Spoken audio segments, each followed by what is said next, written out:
We are GB News. We're right across this great nation. On TV, on radio, on digital. Absolutely everywhere. We don't talk down to you. We embrace all voices.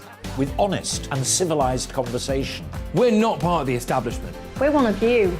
And we're only getting started. Join us on GB News, The People's Channel. Britain's news channel. Every morning from 6 o'clock, we'll wake you up with GB News Breakfast with all the stories you didn't know from the night before. So whether it's serious news, entertainment, or your own views from all over our great nation, we're here to kick off your day with a smile. And the national media should be reflecting and reporting what's happening here. You will notice the northwestern accents. Whether you're with us on TV, radio, or online, every morning, it's breakfast from 6 a.m. Hope you can join us. Join us for Ministry of Offence, the comedy panel show that's just like the news, in that the left fights the right and it doesn't really seem to matter who wins. We cover the big stories. It was in fact a troop of baboons and not angry vegans. I like that. And the really important stories. Fat naked cow gets stuck in swimming pool. It's a headline in a lot of local newspapers. Yeah. We're on the same team, Nick. Yeah, but I'm just helping you. Join us for Ministry of Offence, Saturday nights, 8 o'clock on GB News. I'm Dan Wootton. Join me Monday to Thursday from 9 to 11 for the feistiest and most fun news debate on TV, where free speech reigns. I'll bring you a sharp take on the day's biggest stories, bombshell newsmaker interviews, and A-list guests. And I guarantee you, no spin, no bias, no censorship, and no reason to go to bed. That's Dan Wootton tonight, Monday to Thursdays from 9 on GB News.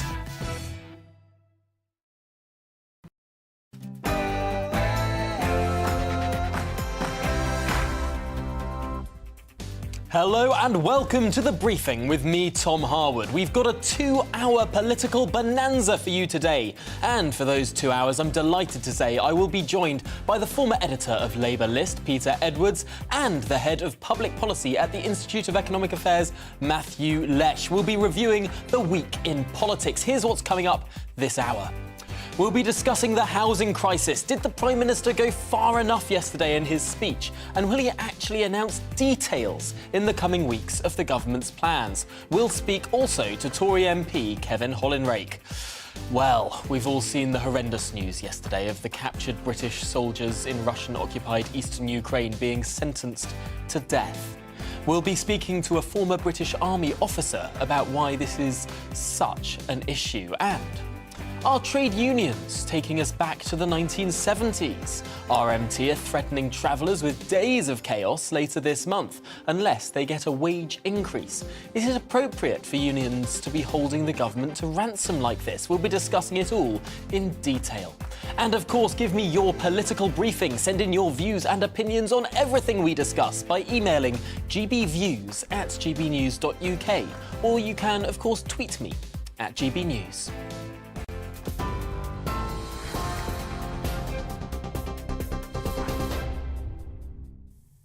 Good afternoon, it's 2 minutes past 12. I'm Rhiannon Jones in the GB newsroom. The Home Office has cancelled an order to deport 3 asylum seekers to Rwanda. Due to leave on the first flight next Tuesday, their case was taken to the High Court to prevent their removal. More than 90 people have submitted legal challenges against the government's policy. The UN Refugee Agency told the court it has a number of concerns about the process in Rwanda, which includes discriminatory access to asylum, as well as a lack of legal representation and interpreters. A human rights expert says the death sentences given to 2 British fighters in Ukraine are baseless and they're being used as political tools by Russia. Aidan Aslin and Sean Pinner were found guilty of mercenary activities by the court in the pro-Russian region of Donetsk. The Foreign Secretary Liz Truss, who described the verdict as a sham judgment with no legitimacy, will discuss the case with her Ukrainian counterpart today. Human rights campaigner Peter Tatchell says the men are prisoners of war and should be given immunity under the Geneva Convention. There's no evidence that we've heard of that either of these men have committed any war crime. They have not killed civilians. They have not attacked civilian targets like hospitals or churches or other other places, protected places under the Geneva Convention. So the charges have no substance. And it's very clear that Russia is using their case in a bid to put pressure on Western authorities. Well, in Ukraine, Aidan's friend and fighter Brennan Phillips told GB News the West must close the country's airspace to Russia.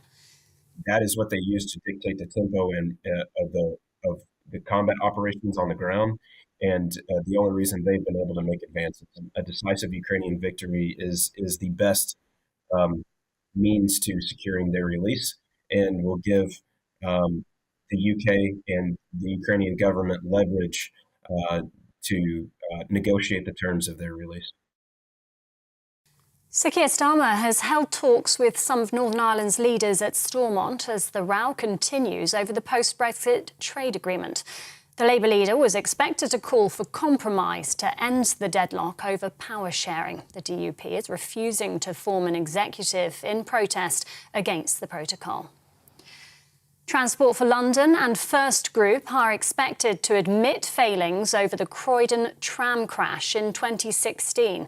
7 passengers died and 51 were injured when a tram derailed in South London. TfL and the tram owner are accused of health and safety failings that caused the incident. Transport for London says a guilty plea will enable court proceedings to come to a conclusion as promptly as possible. 5 men have been arrested on suspicion of the murder of a football fan. Simon Dobbin was left with permanent brain damage after being attacked on his way home from a match in Southend in 2015. He died 5 years later, aged 48. Police say medical tests showed a direct link between his death and the injuries he sustained. MPs have criticised the government's plan to burn £4 billion worth of unusable personal protective equipment. The Department of Health and Social Care has been accused of wasting 75% of the £12 billion it spent on PPE during the first year of the pandemic. The Public Accounts Committee wants the government to clarify its plans for the equipment, including expected costs to the Treasury and the environment. 14,000 new school places will be created as part of the government's Levelling Up plans. Up to 75 new free schools and sixth forms will open in 55 areas. The first is expected to open in September 2025. School Standards Minister Robin Walker told GB News that supporting younger generations is a priority. We need to be levelling up across the country, and that's why I think the targeting of the support for schools that I'm announcing today is really important. We've got these 55 education investment areas. We want to prioritise those for new schools, so that actually areas where perhaps children haven't had the opportunity to progress post-16 previously can have that gap filled. Have that opportunity to go as far as they can in their education, and perhaps to go on to university, perhaps to take our new T-levels so that they can have the best chances in the workplace. And the discovery of a shipwrecked royal warship has been hailed the most important maritime find since the Mary Rose. HMS Gloucester sank in 1682 while carrying the future King of England, King James II. The wreck was found by 2 brothers off the coast of Norfolk back in 2007 following a 4-year search, but has only just been made public due to security reasons. This is GB News. We'll bring you more as it happens now, though. Let's return to the briefing with Tom.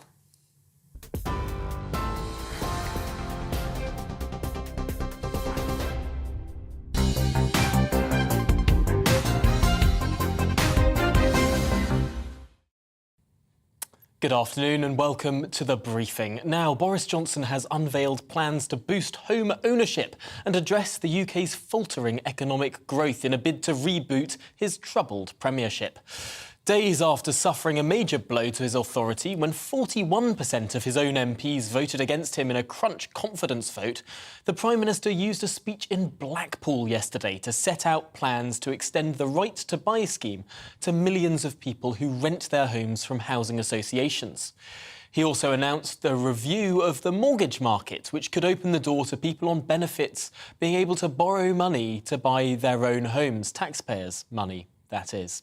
And Kevin Hollinrake, the Conservative MP for Thirsk and Moulton, joins me now to talk through all of this.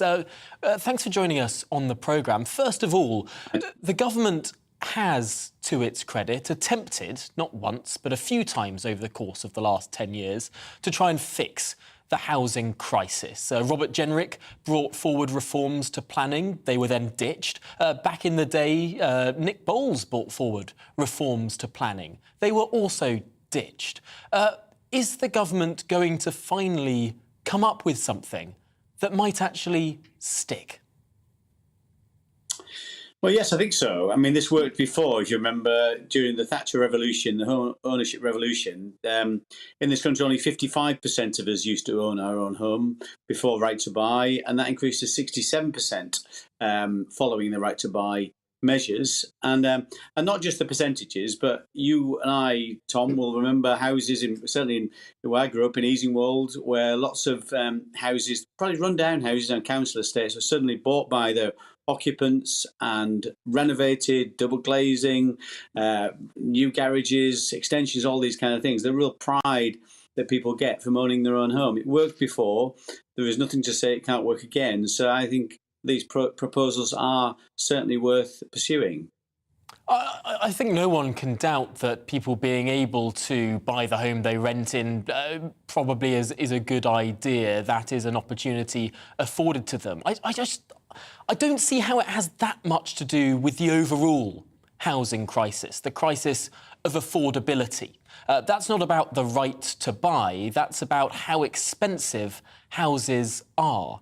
Surely that can only be solved by building more.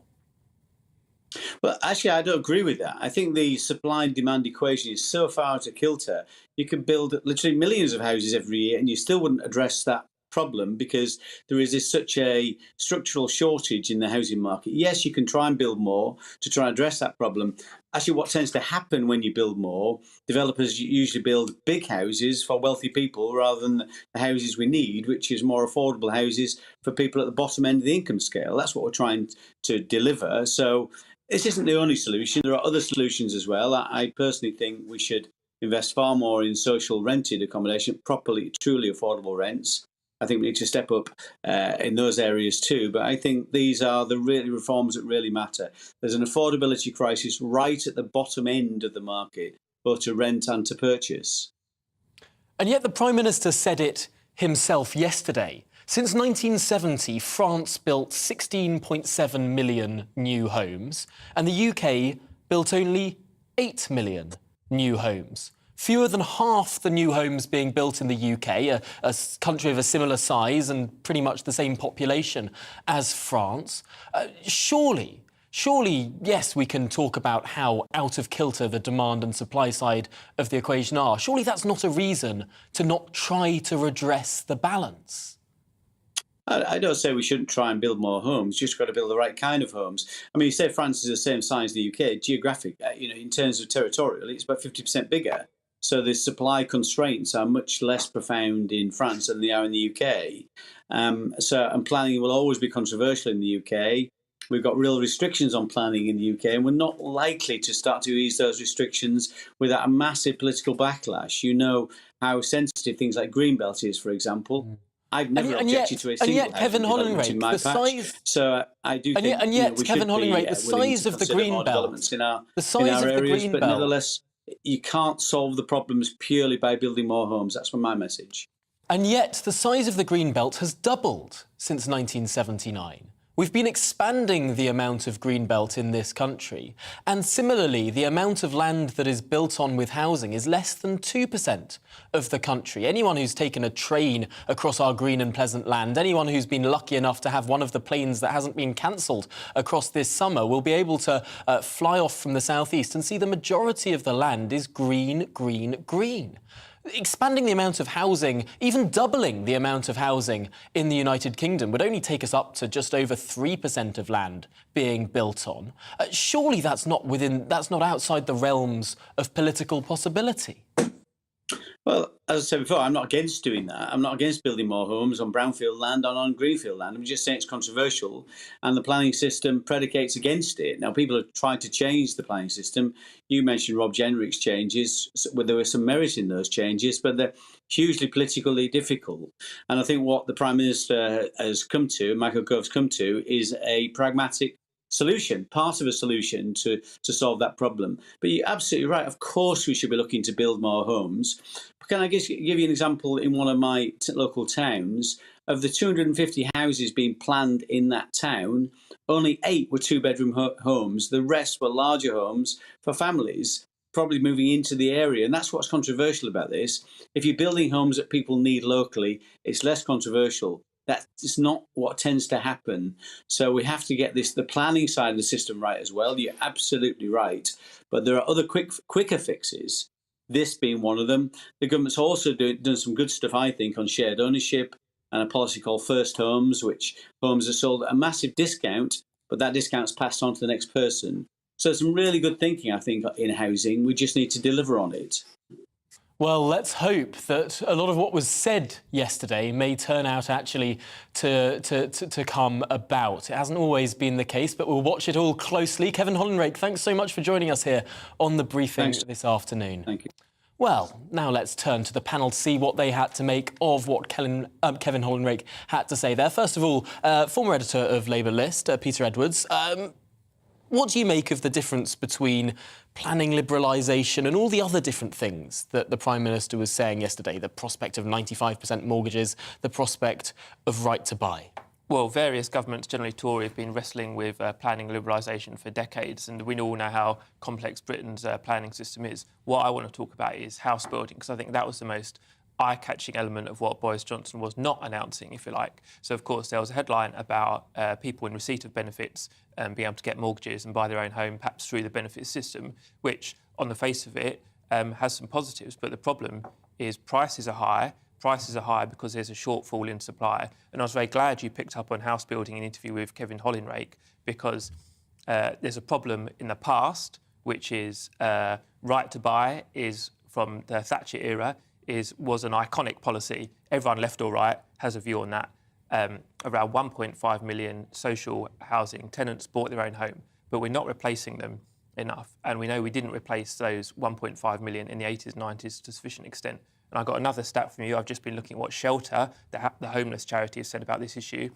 In the last year, in social housing only, 29,000 sold off or demolished, only 7,000 built. So we've got a problem in building social housing that I'm afraid nothing Boris Johnson has announced this week is going to fix. And the social housing waiting list is, of course, much, much larger still. Almost even if we were replacing like for like, even if we were replacing 2 for 1, that list would still it's around exist. A million. Yeah, it's around a million, and it may well get a bit worse, both because of the supply side pressures we're talking about, but also because there's demographic change. We're changing how we live. People are having more children, so they need different types of property, the birth rate. People are getting married later. So and indeed divorced and splitting families and sadly, all the rest of it. Yes, Matthew Lesh, your view on this specifically.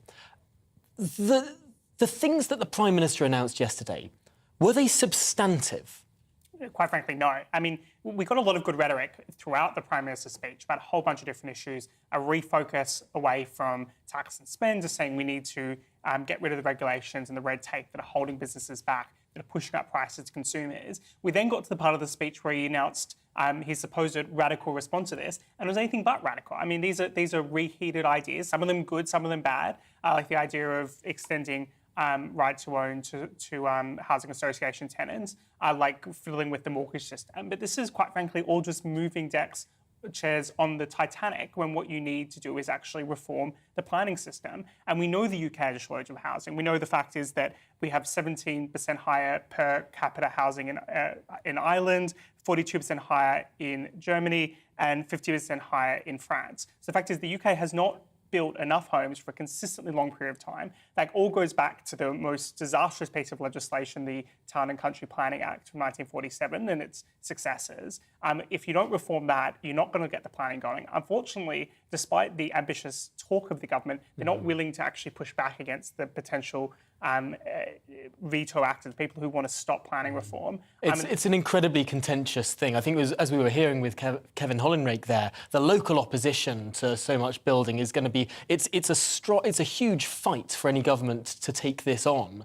And just in the final 20 seconds, do you think this government has the guts to do it? I don't think so. I don't think Boris has the willingness to push back against his own backbenchers, especially after recent events. So it doesn't seem like we should have too much hope. What we can hope for are hopefully some smaller changes that will have a big effect. Things like street votes the government is talking about, I think is excellent and should be welcomed by people who want more housing. It'll go some of the way, but we need a lot more policies like that. Street votes allowing densification in urban areas already less controversial than building on green fields. Matthew Lesh, thank you for your contribution there, and indeed Peter Edwards as well. Moving on now, the Labour leader Sir Keir Starmer is in Northern Ireland, meeting with Stormont leaders for talks. The talks are expected to focus on the Northern Ireland Protocol, of course, amid a deepening row over the post-Brexit trading arrangements.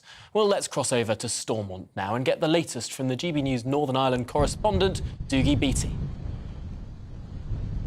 Well, hello and welcome to a very windy Stormont, and it's stormy in more ways than one. The elections here 3 weeks ago still have brought no government into place. Of course, Sinn Féin are the largest party in the Republic of Ireland, and they're the largest party in Northern Ireland and are not in government in either of those two places. Now, Keir Starmer arrived in Dublin yesterday. He'd already spoke to the DUP and UUP in London earlier on in the week. He arrived to talk to Fine Gael and Fianna Fáil in Dublin to see what is going on. Is there any room in this protocol now? Last week I spent in Dublin and we were looking at what would happen if a trade war happened to Ireland, and Ireland are really saying they would be hit first in this and hit hardest. So they want a negotiation, but they're not too happy about legislation that Boris is going to bring in on Monday in and around unilateral action on the protocol. So he's travelled to Belfast today. He met with the SDLP, the Social Democratic and Labour Party, which is very, very closely aligned with the Labour Party in Britain, and its sister party is Fianna Fáil in Dublin. So he'll have already got a feel of what's going on there. The Alliance Party, Naomi Long, he met with her this morning, and she has really said that she wants regulation or legislation to be pushed through Westminster to get this place up and running behind us. Now, you can see the sense in what she's talking about in order to have some sort of governance in Northern Ireland. But unionists here are already very, very angry at the Good Friday Agreement being overwritten by the protocol. And for what Naomi Long is talking about, the head of the Alliance Party, would be to shred the Good Friday Agreement totally, and that would leave Northern Ireland in a very, very dangerous situation indeed. Unionism here is hardening day by day. I can't tell you that as a reporter that is very close to that community, and it needs negotiation to ease this behind us and get that government up and running. We do know that unionists do like their own government, they do like making their own decisions and will want back in here as much as anybody, but as long as that protocol is in existence, it's not going to work. And it was interesting to see that Tony Blair, one of the architects of the Good Friday Agreement, writing last week in the Telegraph, basically said exactly the same that we have been saying on GBNews for the last months, that the areas around the ECJ and consent are the most important in these protocol arrangements. So we're very much looking at what's going to come up here on Monday when Boris Johnson releases this legislation. We'll know what's in it, and we'll know what he's going to try to push through, and that could either calm waters with unionism and get them back in here and get a government up and running, or it could anger Sinn Féin, because Sinn Féin are looking to sit as a government in the south, and if this unilateral action costs the southern government money, how can they be seen to be sitting in a government in Britain while they are doing harm to the Republic's economics? So this is a very, very fine balancing act that has to be done, and I think we will see the outworkings of it on Monday. Well, it will be a fascinating moment on Monday. Of course, we were expecting maybe it would come out this week. There seem to have been some disagreements in government, a contentious piece of legislation due to be published. No doubt we'll be all over it on Monday. But for now, Dougie Beattie, thanks so much for the update from Stormont. Now, coming up, we'll be discussing the British troops who've been sentenced to death in Russian-occupied eastern Ukraine. Before that, a short break.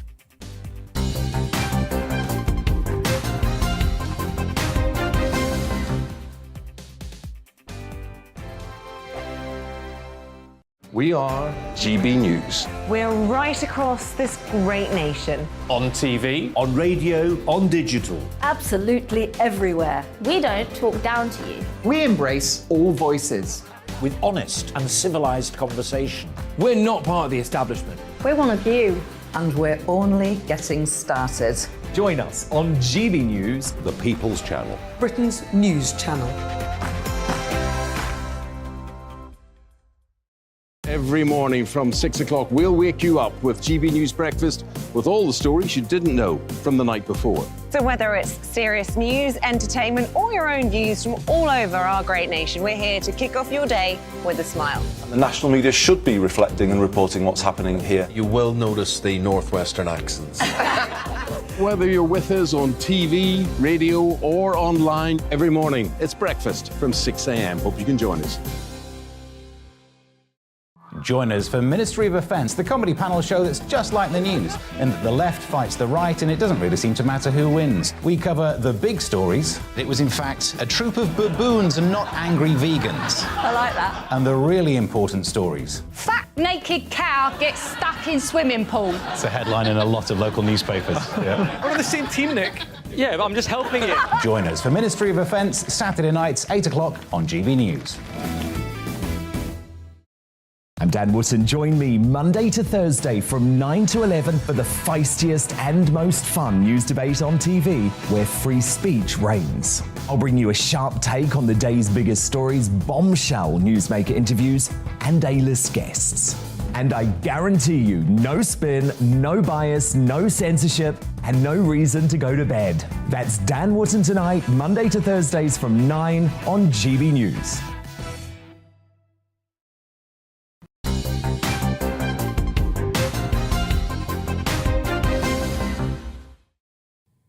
Welcome back. Now, 2 British men and a Moroccan captured by Russian forces in Ukraine have been found guilty of terrorist offences and sentenced to death in what Foreign Secretary Liz Truss calls a sham judgment. Our national reporter Paul Hawkins has this report. 28-year-old Aidan Aslin from Nottinghamshire on the left and 48-year-old Sean Pinner from Bedfordshire on the right. Aslin Aidan. Along with a Moroccan man, all 3 sentenced to death by this court in Donetsk, a part of Ukraine occupied by Russian forces that is not internationally recognised. The charges read to them being foreign mercenaries, trying to seize power, and terrorist offences. And this is where they were captured by the Russians, fighting for the Ukrainian army in Mariupol.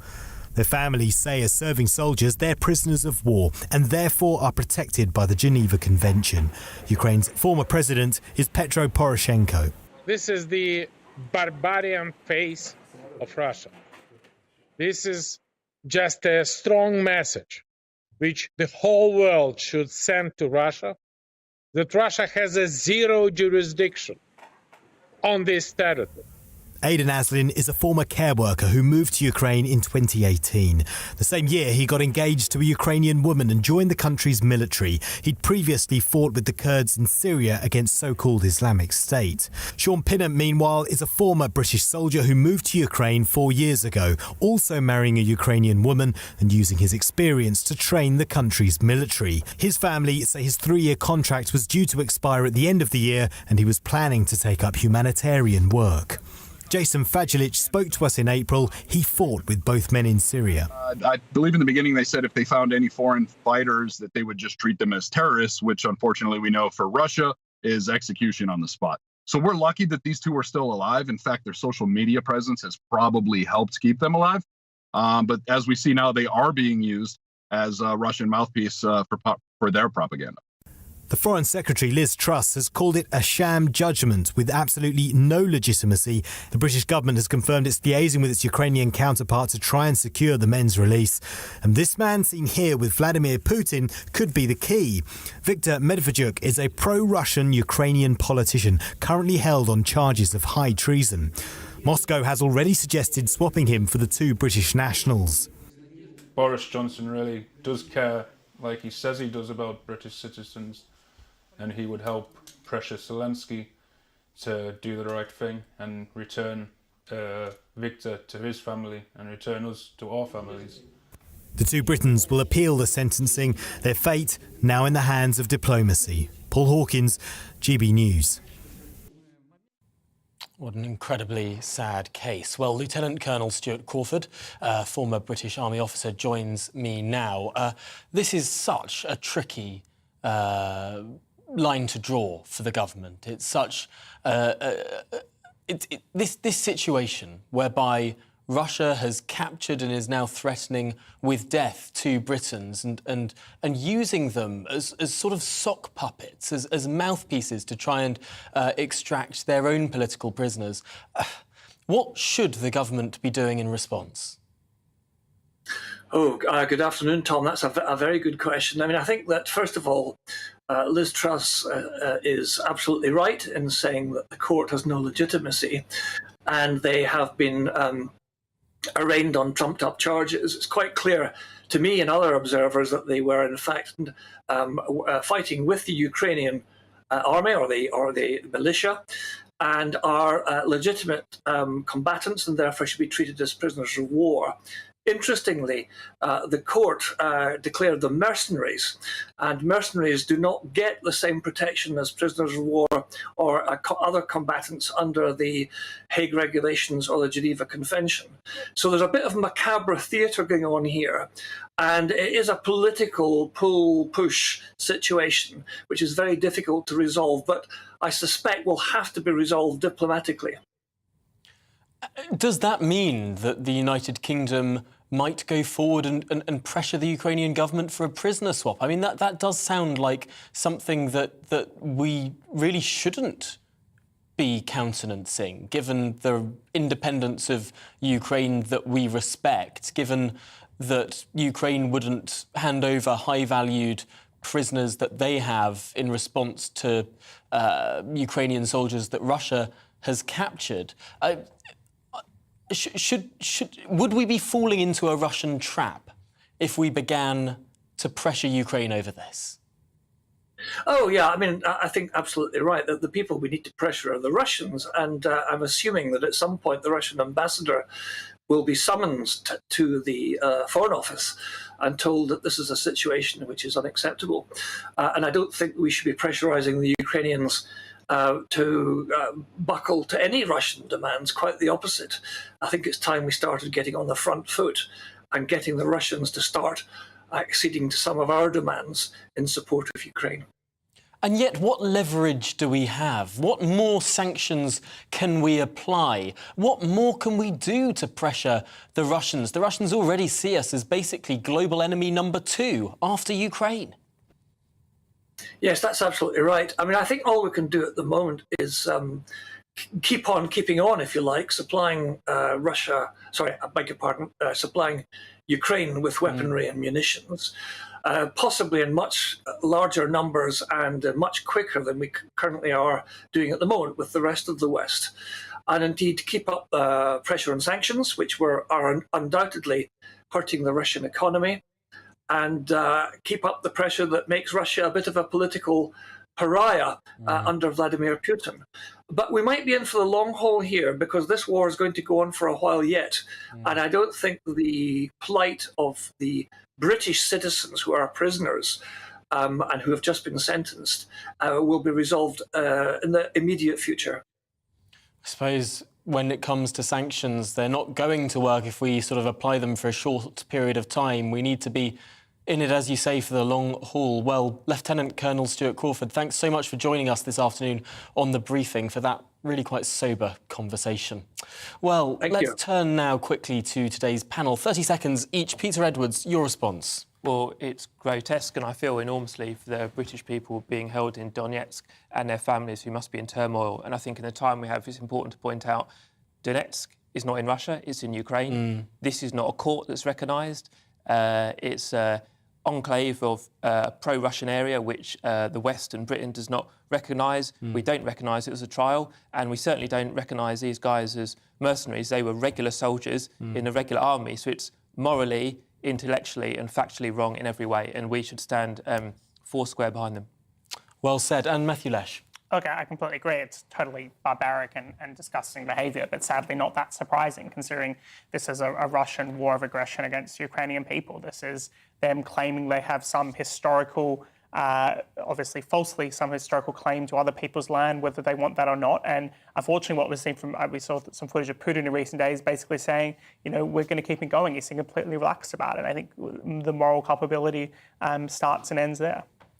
Well, no doubt it's a story that will run and run, unfortunately. Let's turn to the bulletins now, after which we'll be discussing the RMT union and indeed what's going on with strikes across the country. Here's the headlines.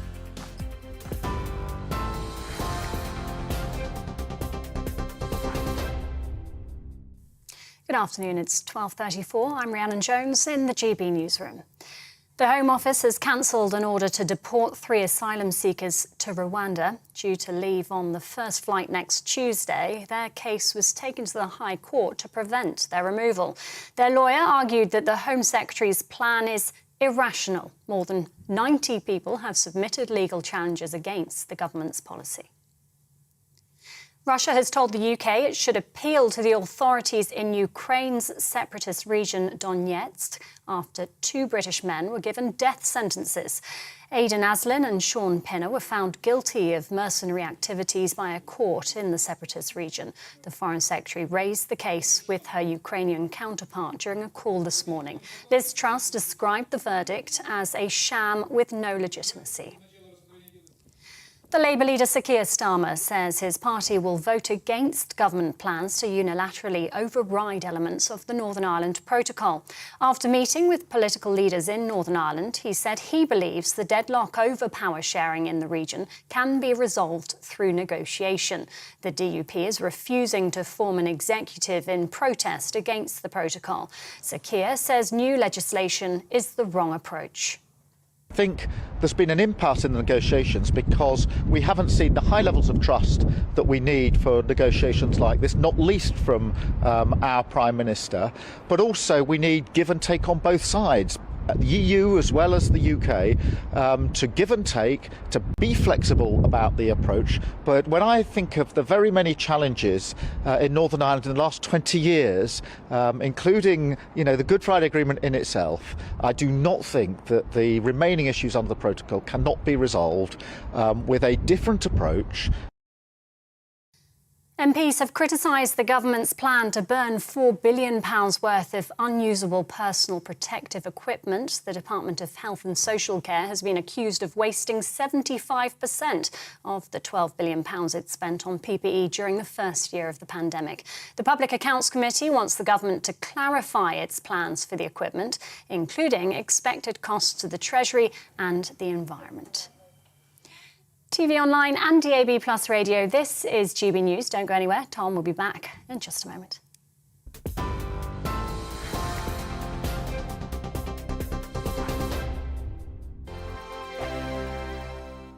We are GB News. We're right across this great nation. On TV, on radio, on digital. Absolutely everywhere. We don't talk down to you. We embrace all voices.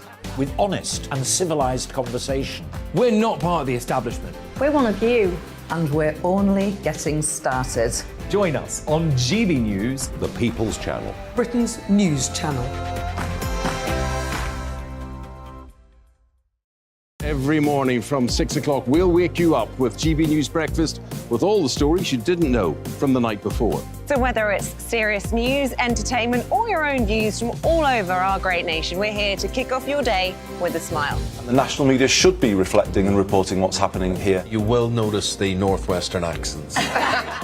Whether you're with us on TV, radio, or online, every morning, it's breakfast from 6 a.m. Hope you can join us.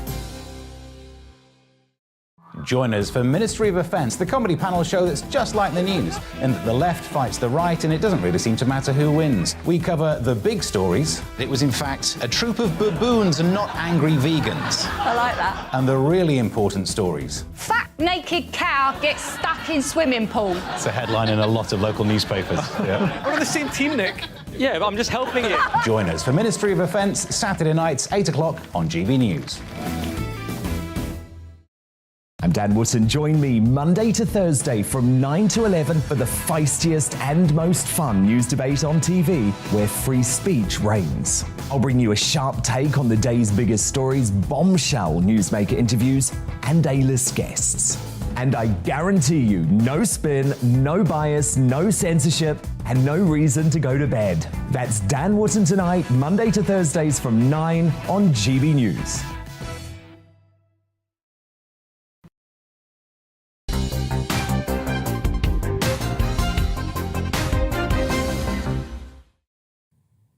Welcome back. Now, thousands of railway workers will walk out in a 3-day national strike later this month, which threatens major summer travel disruption across the United Kingdom.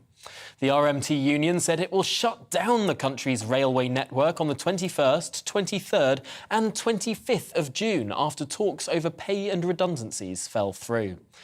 The action is being dubbed the biggest rail strike in modern history. Well, let's talk through it now with John McTernan, a former political advisor to Tony Blair. Welcome to the programme, John. I'm interested in your perspective here because the RMT disaffiliated with the Labour Party about 2 decades ago. They are no fans of your side of the Labour Party, no fans of your former boss, Tony Blair. What do you make of their action to potentially grind the country to a halt this summer? Well, I mean, basically all they're asking is to have a pay increase in line with inflation, so that their demand is we don't want to lose money next year. So it's not really the most militant of positions that anybody's ever taken in a strike, is it? Well, let's look at it in context, because RMT members, people who work on the railways, earn in the mid-£40,000 a year. £45,000 a year, I believe, is the average, and that's mostly for a 4-day week for many of them, overtime taking many of these people up into the high £70,000 a year range. Is every single industry in the United Kingdom going to get a 9% pay rise this year? Or is it just a sad fact of the inflation crisis that we are seeing that people are going to see their pay fall a little bit backwards this year? 10% pay cut is not a small fall backwards. You know, I think the government need to understand they have decided that they want to act as though they run the railroads. Okay, that means that they're going to be in a fight with people who don't want to take a pay cut. Now, they've so far shown that they can ignore nurses, they can ignore teachers, they can ignore civil servants. You know, they've decided they're going to pick a fight with the rail unions now. This is a dispute really between the rail unions and the railway companies. The private railway companies. Government shouldn't be anywhere near this dispute. They should be leaving it for the private sector to sort it out. Well, then, you do look across to countries on the continent, countries like Spain, countries like Belgium, like France, like Italy, where this sort of threat of a national strike would simply be illegal. Would the government not be totally within their rights to say, hang on, we're going to take a lesson from our continental neighbours and implement a law to guarantee minimum service on our railways that have been shown to be so crucially nationally important, particularly running through the pandemic? It's just ridiculous, the idea that the government should take power to force private individuals working for a private company to provide a service and be unable to withdraw their labour. It's just nonsense. A couple of days without trains, 3 days without trains, is not going to hurt anybody in this country. And to pretend otherwise is kind of hysterical nonsense. You spoke earlier about nurses, about teachers, about public sector employees, many of whom rely on the railways to get to work. The 23rd of June, one of those days where there will be disruption, is a day for many GCSE exams. Pupils may not be able to go to crucial exams in their life and in their development. It's really quite extraordinary that we're countenancing here something that very few other countries would actually even allow, a national strike. Is this really where the modern Labour Party sits now? We're British. We're not continental. We're not European. We believe in freedom, the freedom of expression, the freedom of labour, freedom of organisation, freedom to withdraw your labour. And GCSEs, you talk about, GCSEs are a nonsense exam. They shouldn't exist. We're keeping kids in school to 18. It's a distraction from them to do GCSEs. And I don't know of any schools where pupils go to school on the train. So really, I think this is just another flammed up piece of nonsense from the government, who, for some reason, want to cosplay the 1970s. And the reason? Because they have not got an agenda for the 21st century. It's not the government who are threatening the strikes, it's the RMT. It's not the government who are threatening to ground the country to the halt. It's the union barons who can't accept basic reform to their sector, the reform that's going on to every other sector in the land. The idea that the railways must be frozen in time, that nothing can change, that every ticket office, even if it sells 0 tickets over any given month, must remain fully staffed and fully open. Patently, that's ridiculous. I mean, you're getting very aerated about an industry in which there's been transformational change over the last decade. Privatization's brought amazing change to the rail industry, and it's been for the benefit of the rail industry. And now unions are saying we don't want to take a 10% pay cut this year. Thank you very much. And that is treated as though it's something extraordinary or something eccentric. Really, I just really don't understand why people don't let this be a negotiation between the employers and the unions. Well, John McTernan, thank you so much for your views there. We're going to take this conversation forward now with our panel. John McTernan, of course, former political advisor to Tony Blair, giving us his thoughts there on the proposed strikes. Matthew Lesh, what did you make of this idea that it's all the government's fault, not the unions? I mean, it's obviously the union's fault. They're literally the ones going on strike. And it's obviously absurd to say no one will be negatively impacted by these strikes. I'm actually intending to travel on the 21st. I'm currently trying to figure out what's going to be cancelled, whether or not I'm going to be able to make it to my appointments. So clearly, and I'm just one person of many millions across the country be impacted. The truth here is that as a result of COVID and the pandemic, there are a lot less people using the railways. That means less revenue available. That means that there's going to have to be a rationalisation in some respects, either of the services provided by staff or the nature of the services provided by trains. And unless the unions are willing to come to the table and negotiate about that, unfortunately, that's going to be put in over their heads. So the striking is not achieving anything. All they're really asking for effectively is a massive subsidy from taxpayers to their salaries for a service that people are no longer wanting and needing. There's one more point that I want to make here, which is very important for the government and where they are actually putting themselves in a bit of a trap, which is in this creation of the great British railways, the effective renationalisation and centralisation of railway control. At the moment, you see strikes on individual franchises. Not every franchise will be striked. Not everything will necessarily be shut down. In future, that will change. All the negotiations for this kind of thing will end up being centralised to a much greater extent, and the government will, to a much greater extent, be responsible for a failure to negotiate. So they're really creating themselves a huge trap here with their plans for the railways, and we can expect probably more strikes in future as a result. Peter Edwards, are the RMT being unrealistic here? Revenue massively down. There simply isn't the money to continue these jobs in the same way that they're going beforehand.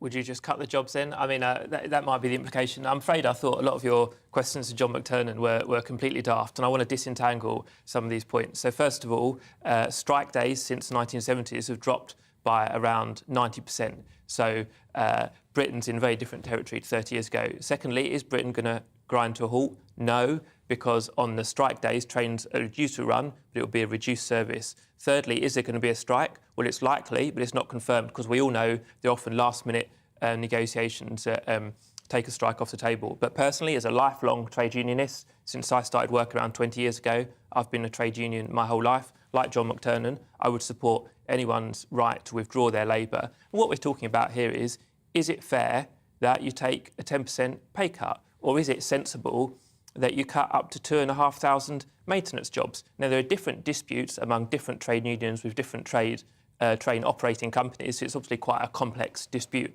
and quite a complex network. But just to take one, if, as a union, say, 2,500 maintenance jobs are cut, you know, that has nothing to do with passenger numbers. That's a safety issue. If I'm on a train and it's 50% full or 75% full, I don't want 50% safety. I want all the safety measures carried out. So I have a lot of sympathy for the trade union position, and if it does come to a strike, I'll stand foursquare behind them. You think there's no element of cost saving possible? Because that seems to be the union's position, that a single penny cut from any area or a single job lost is unacceptable. Well, clearly that's absolutist. I don't think that is the trade union's position. I think their position is that they don't want a 10% pay cut, just like I'd imagine you or I don't want a 10% pay cut. And, you know, we know inflation, depending how you measure it, is at 9, 10 or 11%, so that is a real terms pay cut. And I want to make one other thing, because I thought one other point, John McTurnan was right when he said this is a dispute between ordinary rail workers led by trade unions. By the way, they're not barons. I think they're elected general secretaries. On enormous salaries. Well, let's come to, I'm not sure, but if you're running an organisation with, you know, 50, 100,000 members, I think you're entitled to a salary that reflects that. But anyway, it's a dispute between trade unions and rail companies. The government, because it doesn't have an agenda, have chosen to insert themselves into the middle of that dispute as a culture war. And I know we're short of time, but briefly, I want to look back at the juniors doctors' strike in 2016. And then you had Conservative politicians calling doctors selfish and irresponsible in 2016. And then 3.5 years later, we had a global pandemic and Conservatives were forced to change their tune. And they didn't say doctors were selfish during the pandemic, because obviously that would have been very rude and offensive. Well, doctors weren't demanding much higher salaries during the pandemic. So it might be that the Conservative government finds it convenient now, straight after the confidence vote, which sapped public confidence in Boris Johnson, to attack railways. And it might be in a year or two's time they change their tune and actually realise, A, railways are essential, and B, railway workers deserve a fair salary, not a pay cut. Well, let's continue that discussion in a little while, potentially in 2 years' time, if that is indeed what happens with the government. Well, moving on to our next topic now, let's go to the smoking age in the UK, which could be raised to 21 as a part of a, quote, very radical review. Health Secretary Sajid Javid has refused to rule out raising the age to buy cigarettes from 18. He said earlier today, it's right that we look at radical ways to reduce smoking rates in this country. A delayed review by Javed Khan, the former chief executive of the Barnardo's charity, into the dangers of smoking has been released yesterday. But the government is split over the recommendations of the review, which suggests that new taxes on tobacco firms could be levied, and indeed an increasing age at which you may buy cigarettes would ratchet up. Well, let's bring in now the head of lifestyle economics at the Institute of Economic Affairs, Chris Snowdon. Chris, what does this review actually say? It says lots of things. It's got about 20 different recommendations. You mentioned two of them there. A levy that is putatively on the tobacco industry, but in actual fact would just be an extra tax on cigarettes. And raising the smoking age every year by a year. So that, you know, if this is in place for 80 years, only 99-year-olds will be able to buy cigarettes or whatever. But in addition to that, there's some other pretty bonkers stuff. They want to ban duty-free sales. They want to paint cigarettes green or brown to discourage people from smoking them. A brown cigarette would just be a mini cigar, as far as I can see.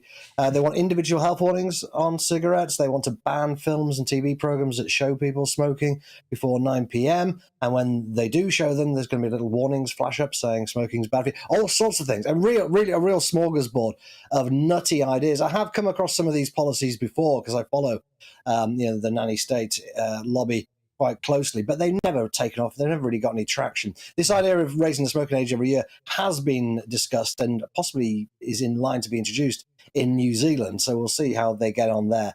But it comes down to essentially prohibition. This is incremental prohibition, but it's still prohibition. And we'll see all the problems of prohibition if it's introduced. Well, just to play devil's advocate with you, Chris Snowdon, aren't cigarettes just horrible? Aren't cigarettes just really bad things? They're bad for you. There are few redeemable qualities of them. They don't increase the livelihood or enjoyment of people, and indeed they shorten the lives of individuals. Isn't, in some people's views, the government's duty to make people's choices for them?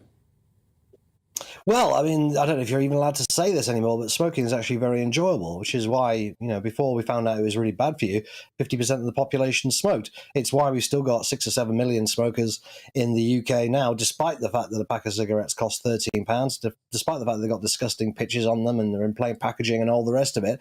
And interestingly, actually, there's a little appendix in Khan's report in which he discusses what focus groups of actual smokers think, and he's clearly quite disappointed with the results because it basically shows that smokers just want to be left alone, that they haven't really got any intention of giving up, and they're not very keen on the policies that he's proposing. But they won't come into it. Smokers are not considered stakeholders in this. In fact, they're about the only people who are not considered stakeholders in the issue of smoking. It's interesting when it comes to this review, basically proposing incremental prohibition after a certain number of years, no one being allowed to buy any cigarettes in this country at all. Does the review actually explore the consequences of prohibition? How in prohibition-era United States, actually alcohol consumption rose? Does it address the potential pitfalls of an absolutist idea? No, there isn't really any serious consideration of costs and benefits for any of the policies mentioned. He just quotes a bunch of anti-smoking campaigners saying we like the sound of this policy. Insofar as he accepts that there would be an increase in illicit tobacco sales from incrementally increasing the smoking age, he just says that this is something for customs excise to worry about. Really, they'll just have to increase their efforts in stopping smuggled tobacco coming in. We already have a huge amount of smuggled tobacco in this country. About half of all hand-rolled tobacco is from the black market, and a very large share of normal cigarettes as well. Well, I suppose that is something that the government has been saying it's carefully reviewing. It may well carefully throw in the bin. For now, Chris Snowdon, thanks for joining us and talking us through that really quite unusual review commissioned by the government there. Peter Edwards, now, your view on all of this. Should the government be ratcheting up the age at which people can buy cigarettes? Well, I'd like to see it happen. I suspect it's going to be very difficult. I mean, I smoked a bit when I was at university and teenager in my 20s, and then it was perhaps an unpleasant habit, but it was cheap. And now, as Chris said previously, it's an unpleasant habit and incredibly expensive. So I think everyone across the political spectrum would kind of recognise how dangerous and ghastly it is. But so, we'd all like to see government measures to make it tougher and more expensive to buy a cigarette. I think the idea it's going to be very hard to deliver this quote-unquote incremental prohibition. If someone at the age of 40 is standing outside a shop asking a 45-year-old to buy them a cigarette or something, you could get very peculiar situations like that. And there's nothing wrong with putting novel ideas on a table, but I suspect the tobacco industry, which is not short of a bob or two, would challenge that in the courts on the basis of differential treatment. If you say you can't do an activity like buy alcohol or smoke at a clear age, like 18, that applies to across the whole of society, that is consistent. And without getting too bogged down, essentially, English law relies on treating people consistently. So I suspect the tobacco industry would fight it through their brown, dirty teeth to ensure that you couldn't have this incremental prohibition where the age goes up every year. But we've got to put the ideas on the table. Well, finally, 30 seconds to you, Matthew Lesh. Your colleague, Chris Snowdon, was on. What do you make of what he said? Of course, I 100% agree with my colleague Chris Snowdon and everything he said. But no, I think it's just a hilarious and ridiculous proposal, and we all know that to be the case. We know historically banning things, although it might lead to a slight reduction in usage, creates all sorts of negative side effects, like in terms of legal markets, huge amounts of money for criminal gangs. More fundamentally, though, and this is where Chris is right, you need to be able to make a case here for consenting adults to make decisions for their own lives, in the foreknowledge that cigarettes aren't good for you, in the knowledge that you should use alternatives like vaping or not smoke at all. If an adult chooses to harm themselves, we can't stop them from doing that, or at least we shouldn't stop them from doing that in a free society. And otherwise, we're effectively sacrificing our entire bodily autonomy to the state, to others, to tell us what to do with our lives. I think that's quite disgusting. Well, Matthew Lesh, Peter Edwards, stay with me. It's the end of this hour. Coming up next hour, we've got so much more politics to discuss. But first, here's the latest weather. Hi there, I'm Aidan McGivern from the Met Office. It's a bright Friday for many of us with some decent sunny spells, particularly in the south. But it will be windy, particularly in the north, with showers affecting much of Scotland and Northern Ireland. That's because low pressure is approaching this low unseasonably deep before early June. It brought a weather front across the UK, but that didn't bring much rain. And now we're in the showery, windy airflow that circulates the low. As a result, well, it's really Western Scotland and Northern Ireland that bear the brunt of the strongest winds and the heaviest showers, some hail and thunder mixed in with the downpours, and the risk of coastal gales for exposed parts of Western Scotland. Feeling cool here, but elsewhere, actually very few showers, sunny spells, and although breezy, it will be warm in the east. Eastern Scotland, 20 Celsius, Eastern England, 23 to 24. Overnight, the showers continue across much of Scotland. In fact, some more persistent rain comes along later on. And there'll be showers trickling into northern and western England as well as Wales. But elsewhere, clear spells and perhaps a few shallow mist and fog patches forming in the south of England by dawn. A mild night for many, although in some sheltered spots, temperatures will dip into the single figures. A bright start then, once again, for much of England and Wales, southern and eastern Scotland. But for Northern Ireland, for much of Scotland, once again, showers or longer spells of rain and that strong wind continuing. A breezy day for many and a few more showers, I think, compared to Friday for Western England as well as for Wales. But away from the showers, decent sunny spells. And again, high teens in the west and the north, mid to low 20s in the south and the east. Saturday evening brings further outbreaks of rain for central and western Scotland, showers for northern England, western parts of Wales. But then Sunday looks a bit quieter, less windy, still some showers, but fewer and less heavy.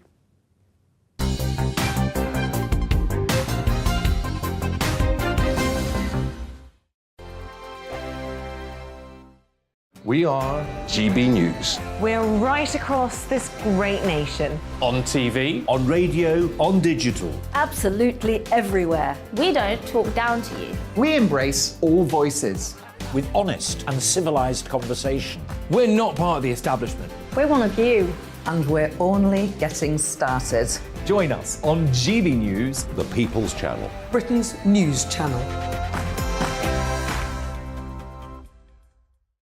Every morning from 6 o'clock, we'll wake you up with GB News Breakfast with all the stories you didn't know from the night before. So whether it's serious news, entertainment, or your own views from all over our great nation, we're here to kick off your day with a smile. The national media should be reflecting and reporting what's happening here. You will notice the northwestern accents. Whether you're with us on TV, radio, or online, every morning, it's breakfast from 6 a.m. Hope you can join us. Join us for Ministry of Offence, the comedy panel show that's just like the news, in that the left fights the right and it doesn't really seem to matter who wins. We cover the big stories. It was in fact a troop of baboons and not angry vegans. I like that. And the really important stories. Fat naked cow gets stuck in swimming pool. It's a headline in a lot of local newspapers. Yeah. We're on the same team, Nick. Yeah, but I'm just helping you. Join us for Ministry of Offence, Saturday nights, 8 o'clock on GB News. I'm Dan Wootton. Join me Monday to Thursday from 9 to 11 for the feistiest and most fun news debate on TV, where free speech reigns. I'll bring you a sharp take on the day's biggest stories, bombshell newsmaker interviews, and A-list guests. And I guarantee you, no spin, no bias, no censorship, and no reason to go to bed. That's Dan Wootton tonight, Monday to Thursdays from 9 on GB News.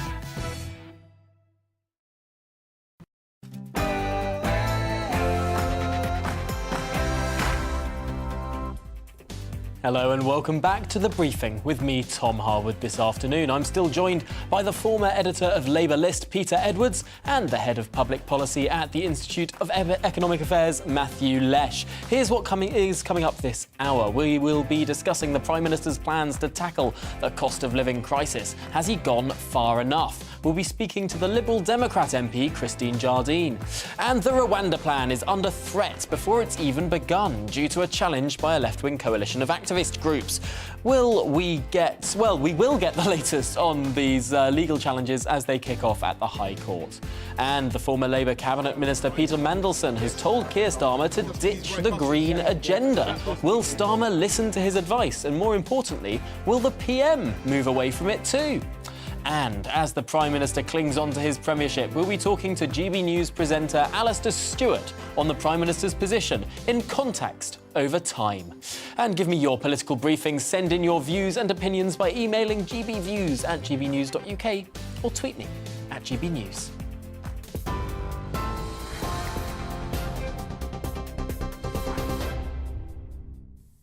Good afternoon. It's 3 minutes past 1. I'm Rhiannon Jones in the GB newsroom. The Home Office has cancelled an order to deport 3 asylum seekers to Rwanda, but the Prime Minister hopes the first flight will still go ahead next week as planned. More than 90 people have submitted legal challenges to the High Court against the government's policy. The group's lawyers argue that the Home Secretary's conclusion on the safety of Rwanda is irrational. Downing Street maintains the plan is the right approach, but the Labour leader Sir Keir Starmer strongly disagrees. The government's Rwanda scheme is a chaotic diversion, not thought through scheme which isn't going to solve the problems. Of course we don't want people making that dangerous crossing. Of course we want to clamp down on the people smugglers. The way to do that is to have a proper plan with the French authorities and a proper plan for upstream operations to intercept these groups before they even arrive on the north coast of France. Meanwhile, Sir Keir Starmer has confirmed his party will vote against the government's plan to override elements of the Northern Ireland Protocol when it's brought to the Commons on Monday.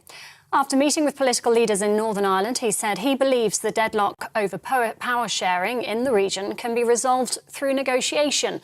The DUP is refusing to form an executive in protest against the protocol. Russia has told the UK it should appeal to the authorities in Ukraine's separatist region Donetsk after 2 British men were given death sentences. Aidan Aslin and Sean Penner were found guilty of mercenary activities by a court there. The Foreign Secretary raised the case with her Ukrainian counterpart during a call this morning. Liz Truss described the verdict as a sham with no legitimacy. Human rights campaigner Peter Tatchell says the men are prisoners of war and should be given immunity under the Geneva Convention. There's no evidence that we've heard of that either of these men have committed any war crime. They have not killed civilians. They have not attacked civilian targets like hospitals or churches or other places, protected places under the Geneva Convention. So the charges have no substance. And it's very clear that Russia is using their case in a bid to put pressure on Western authorities. Transport for London and First Group are expected to admit failings over the Croydon tram crash. 7 passengers died and 51 were injured when a tram derailed in South London in 2016. TfL and the tram owner are accused of health and safety failings that caused the incident. Transport for London says a guilty plea will enable court proceedings to come to a conclusion as promptly as possible. 5 men have been arrested on suspicion of the murder of a football fan. Simon Dobbin was left with permanent brain damage after being attacked on his way home from a match in Southend in 2015. He died 5 years later, aged 48. Police say medical tests showed a direct link between his death and the injuries he sustained. MPs have criticised the government's plan to burn £4 billion worth of unusable personal protective equipment. The Department of Health and Social Care has been accused of wasting 75% of the £12 billion it spent on PPE during the first year of the pandemic. The Public Accounts Committee wants the government to clarify its plans for the equipment, including expected costs to the Treasury and the environment. 14,000 new school places will be created as part of the government's Levelling Up plans. Up to 75 new free schools and sixth forms will open in 55 areas. The first is expected to open in September 2025. School Standards Minister Robin Walker told GB News that supporting younger generations is a priority. We need to be levelling up across the country, and that's why I think the targeting of the support for schools that I'm announcing today is really important. We've got these 55 education investment areas. We want to prioritise those for new schools so that actually areas where perhaps children haven't had the opportunity to progress post-16 previously can have that gap filled. have that opportunity to go as far as they can in their education and perhaps to go on to university, perhaps to take our new T-levels so that they can have the best chances in the workplace. And the discovery of a shipwreck has been hailed the most important maritime find since the Mary Rose. HMS Gloucester sank in 1682 while carrying the future King of England, King James II. The wreck was found by two brothers off the coast of Norfolk back in 2007 following a 4-year search, but has only just been made public due to security reasons. This is GB News. We'll bring you more as it happens now, though. Let's return to the briefing with Tom.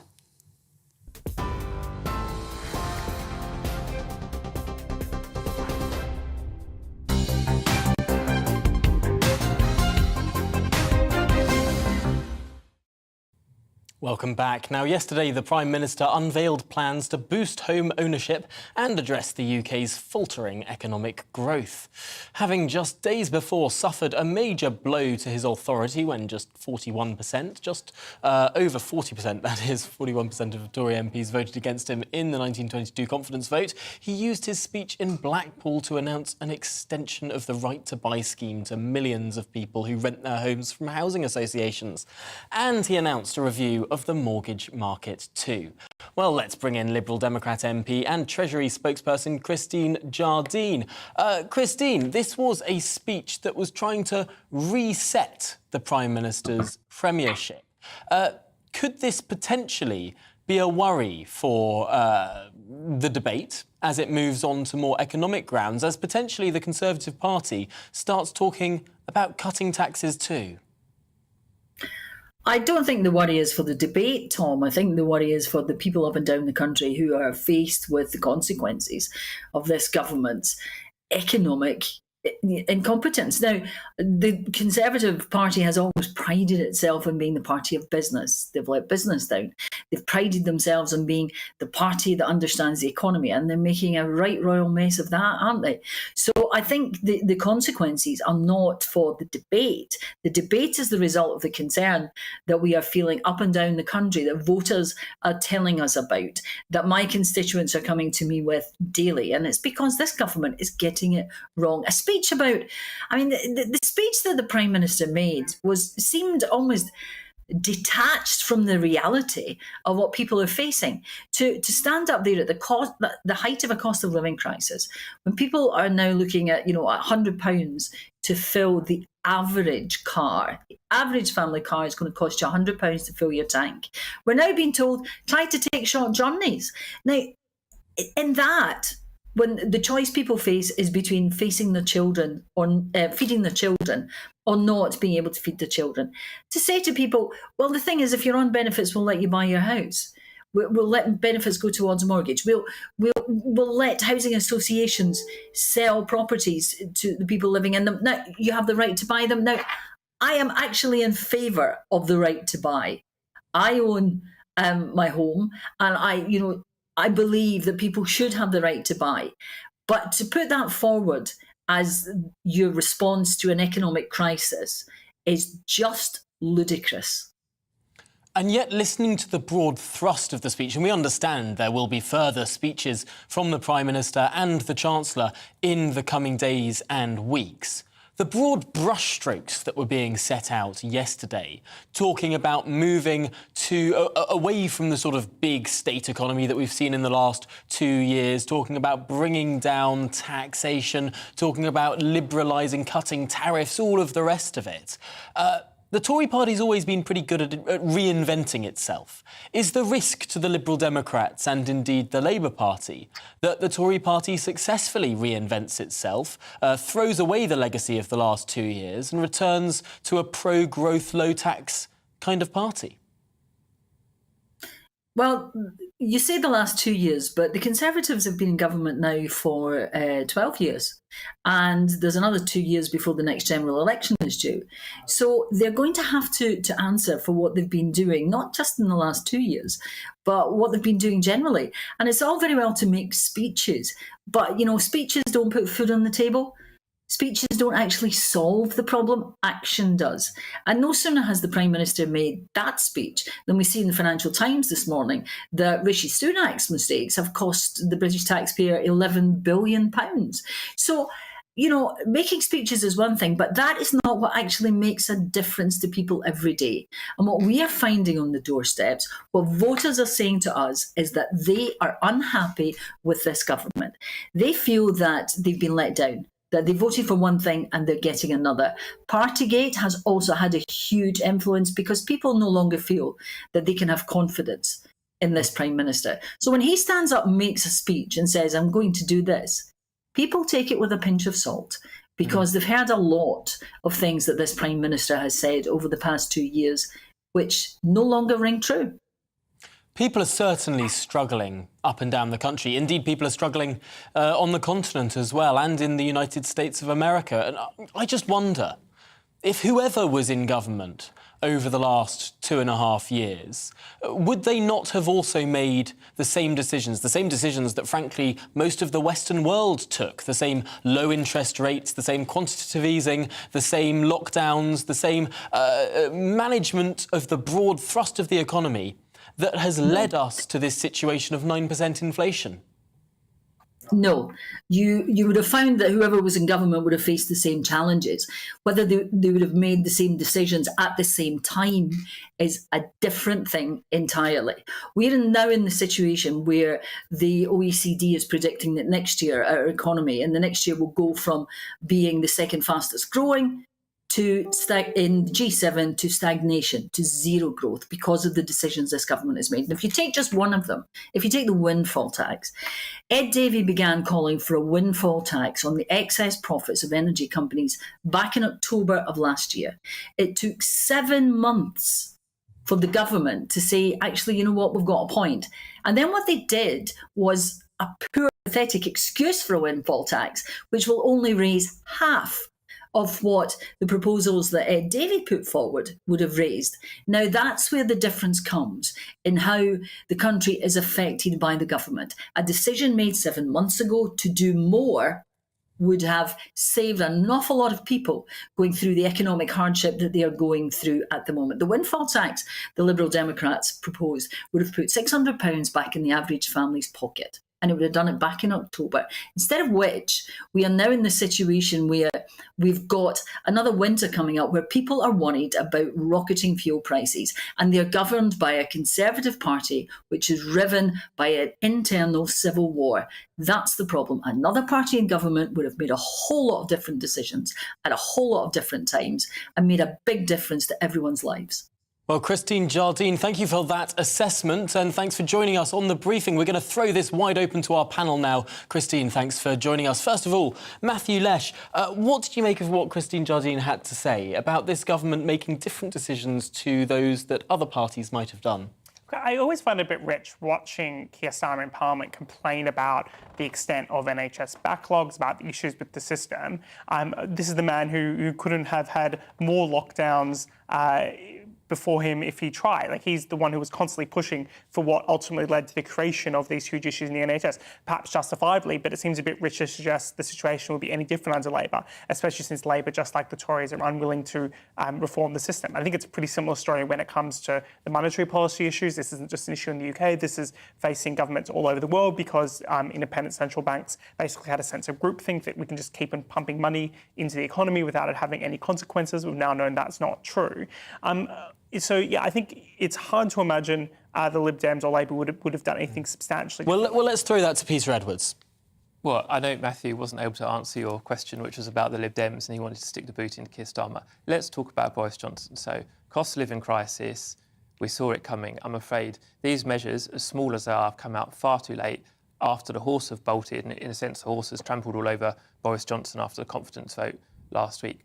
It is not a surprise that inflation is at 10%. We know, for example, someone called Rishi Sunak, the Chancellor of the Exchequer, was warning a year or so ago about rising inflation interest rates. The government are doing this now as Boris tries to get back on the front foot after the confidence vote. And there was a very interesting line in the Times today where they go through the different housing items, benefits, social housing, 90% mortgages, which makes me a bit worried as if we've not learned some of the previous lessons. But when the Times says that these policies are kind of noticeable for the lack of detail, remember this speech was made only 2 or 3 days after the confidence vote. And that's what, I don't want to make everything party political, but that's what makes me so fearful. Boris Johnson has been in office for several years. He's been talking about levelling up for several years. Rishi Sunak's been talking about inflation and interest rates rising for well over a year. Why are these half-baked measures only being announced now? It's far too little and it's far too late. And while we all want to see more house building, if you're suffering a real terms pay cut, remember inflation 10 or 11%, that is happening now. Well, Matthew Lesh, has the government fundamentally changed because of that confidence vote? I'm not sure. Some of the rhetoric has certainly changed from Boris. We've got, or perhaps a return to the old Boris, we've got rhetoric like you can't spend your way out of inflation, you can't tax your way into growth. These are ideas that Boris has spoken about previously, seem to represent him very well. But then at the same time, when it comes to the actual policy ambition, what he then goes on to say, it doesn't feel like in any senses it meets up that rhetoric. This is someone who's taxing at the highest level in 70 years, someone who's introducing dozens of pieces of new legislation and all sorts of different red tape. It's like almost gaslighting the public when it comes to making one claim about what you believe and what you say you believe and then doing the complete opposite. And it feels like, at least rhetorically, we've got at least some level of transformation, but that certainly isn't carrying through to the policy just yet. And yet, when we're looking at policy, the Labour Party's come up with about one policy over the last 12 months, which was a version of a windfall tax, which the Tories did then take on, albeit in a slightly different form. If the Labour Party is going to criticise the government on policy, don't they need a bit more of their own? So one policy, complete success, backed by all parties. No, but anyway, I'll take your point. You're saying Keir Starmer, to be honest, he had hundreds of policies at the depths of the pandemic, so many, but we're past the depths now. And you're saying, what is the rest of his economic and social policy? And it's interesting that Lord Mandelson did a speech this week on that very topic. So I'm not a Labour Party spokesman, but let me give you one, because we have a cost of living crisis now. So several governments, when there's an economic crisis, have instigated temporary cuts to VAT. And remember, for most of my lifetime, VAT was 17.5%. The coalition put it up to 20% after saying they would not do that, and it stayed at 20%. And it's important for everyone to know that VAT is a regressive tax. That means it hits poorer people more, because poorer people have less disposable income, so they have a smaller sum to spend on the essentials, whereas a Premier League footballer or a bank chief executive is hardly going to be affected by changes in VAT. So it's great that Tories want to build more houses in 10 years' time. It would be even more wonderful if that happened. But when there's a crisis now, think about what we can do to restore public confidence in the economy. And it's not even about getting people spending again. It's just allowing struggling British households to afford the essentials. Well, Peter Edwards, Matthew Lesh, thank you for your thoughts. We're going to head to a break, after which we'll be going live to the Royal Courts of Justice to see the latest on that Rwanda trial. Before that, of course, a short break.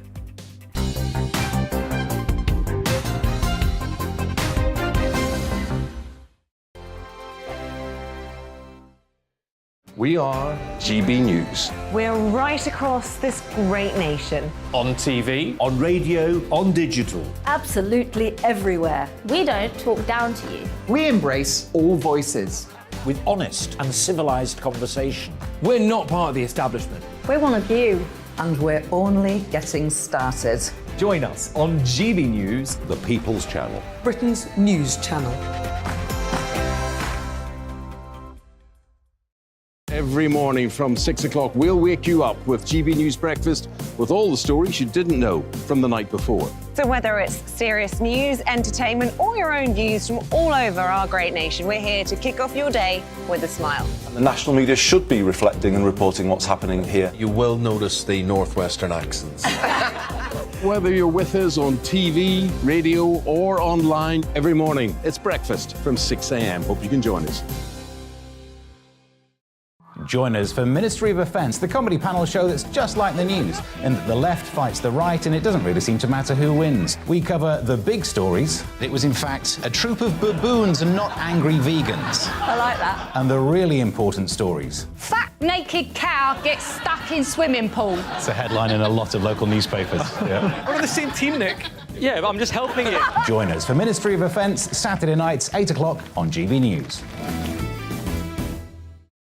I'm Dan Wootton. Join me Monday to Thursday from 9 to 11 for the feistiest and most fun news debate on TV, where free speech reigns. I'll bring you a sharp take on the day's biggest stories, bombshell newsmaker interviews, and A-list guests. And I guarantee you, no spin, no bias, no censorship, and no reason to go to bed. That's Dan Wootton tonight, Monday to Thursdays from 9 on GB News.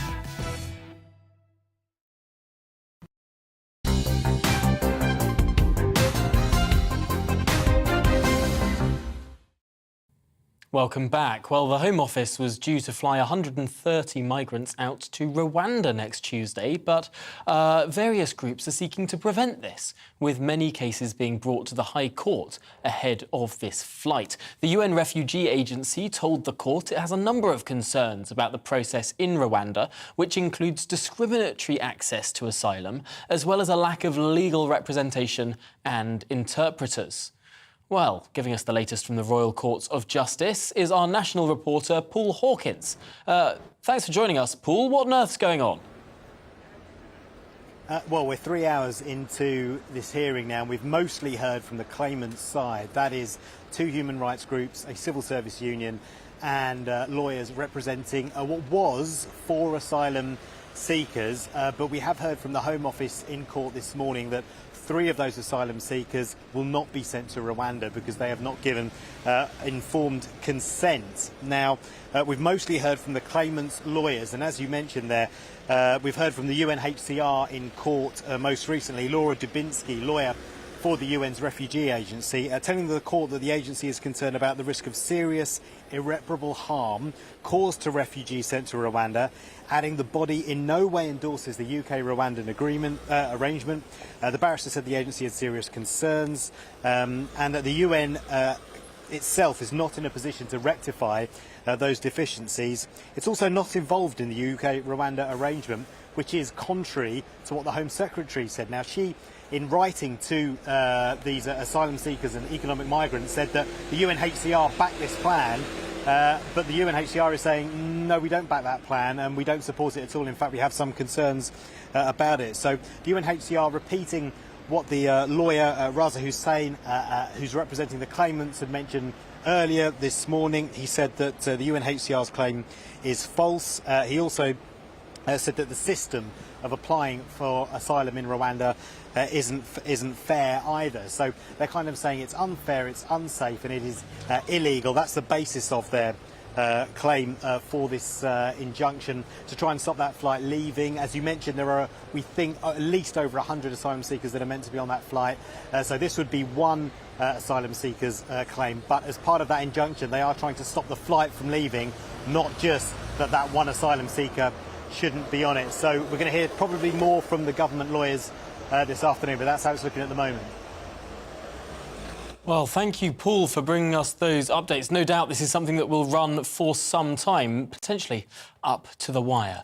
Well, now let's move on to our next story, because one of Tony Blair's former right-hand men, Peter Mandelson, made an intervention a couple of days ago criticising Labour's pledge for £28 billion a year for the transition to net zero if they got into power. Meanwhile, Boris Johnson is said to have ignored advisers' calls to suspend green taxes to help with the cost of living. Well, joining me to discuss this is Harry Wilkinson from Net Zero Watch. Harry, it's extraordinary when figures on the Labour Party side, albeit not in the Labour leadership, but fairly close to it, are saying that this green stuff might well be harming people's cost of living, and the Prime Minister is saying, no, push ahead with the green stuff. Have these parties swapped clothes? Well, it's fascinating to see this. I think it's reflective of the fact that actually in the Westminster bubble, there's still this overwhelming focus on climate change. But out there in the wider country, People are really struggling with the cost of living, and their absolute priority is to actually get help with the cost of living, to get energy prices down. That must surely be the priority. But at the moment, the government is still, as you say, refusing to take the environmental levies off people's bills. And it's not just Net Zero Watch calling for that. We've seen even people from the renewable energy lobby say it would be fairer to fund these subsidies via general taxation rather than through people's bills. The Centre for Policy Studies has called for the same.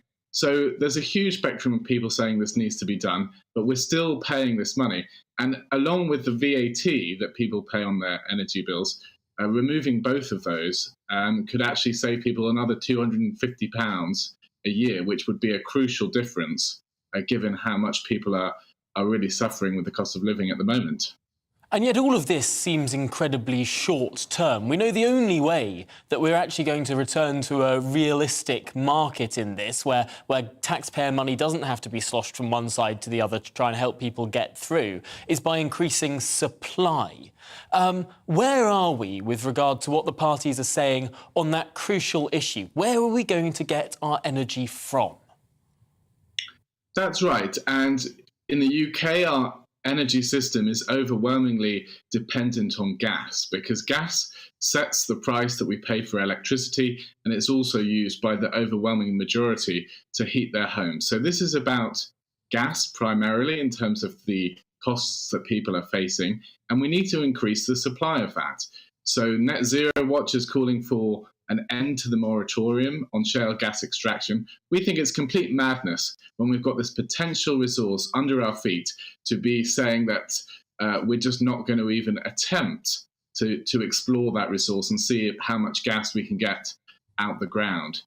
There's actually a review going on at the moment into the science behind shale gas, but this is a red herring. We know that this technique can be done safely. They've drilled close to 2 million wells in the US, almost entirely without incident.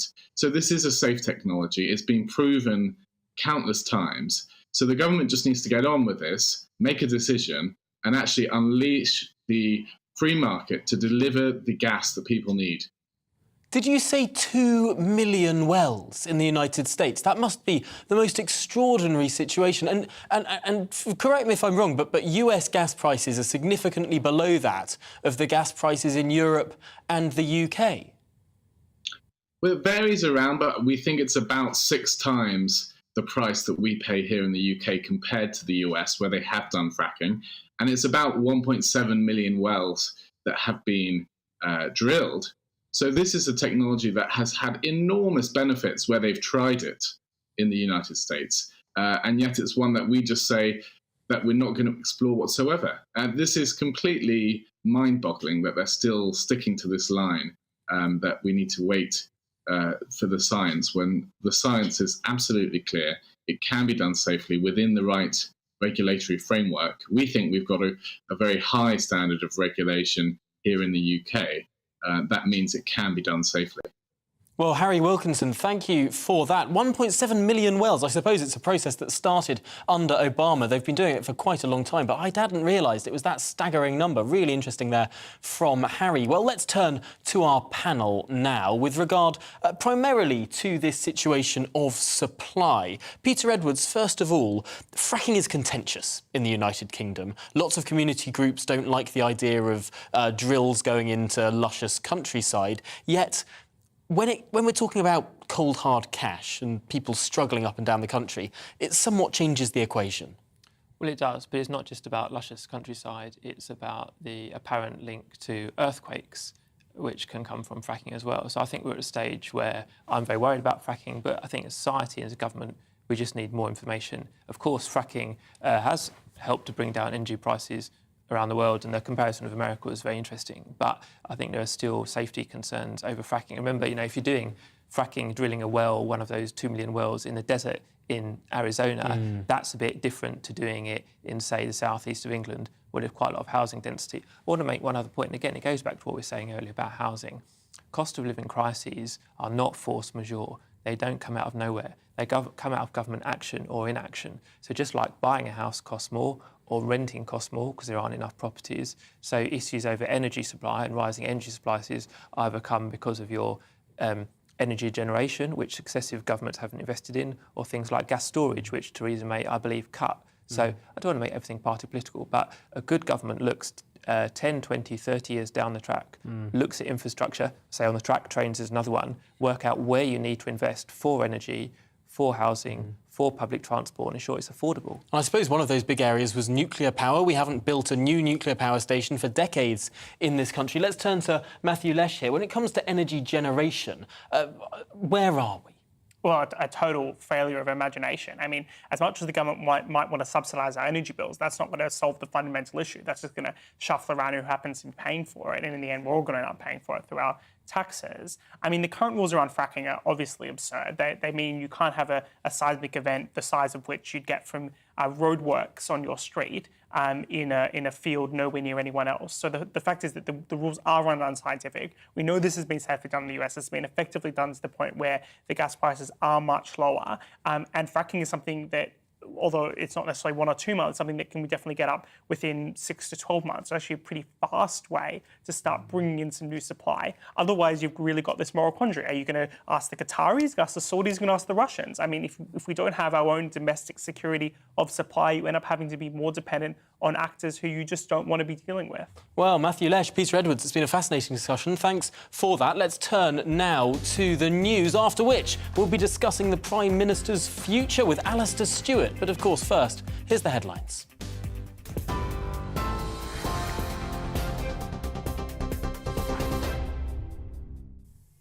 It's 1:33. I'm Rhiannon Jones in the GB newsroom.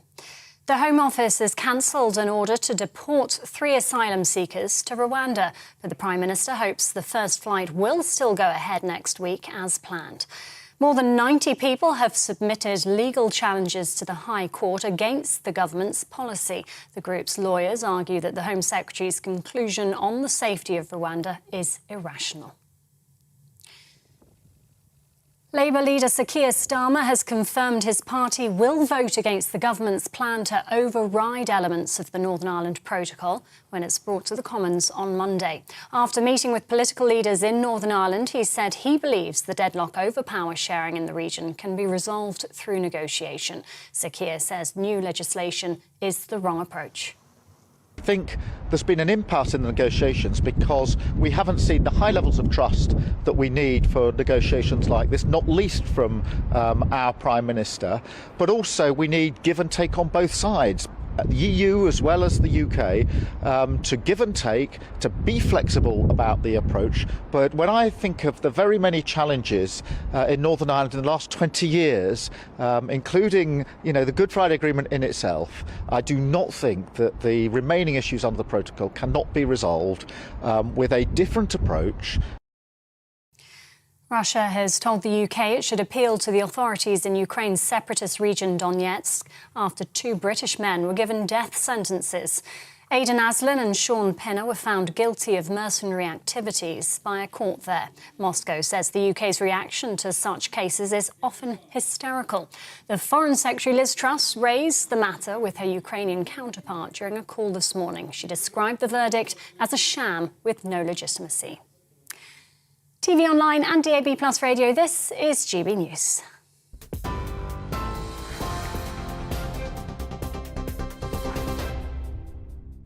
Direct Bullion sponsors the Finance Report on GB News for gold and silver investment.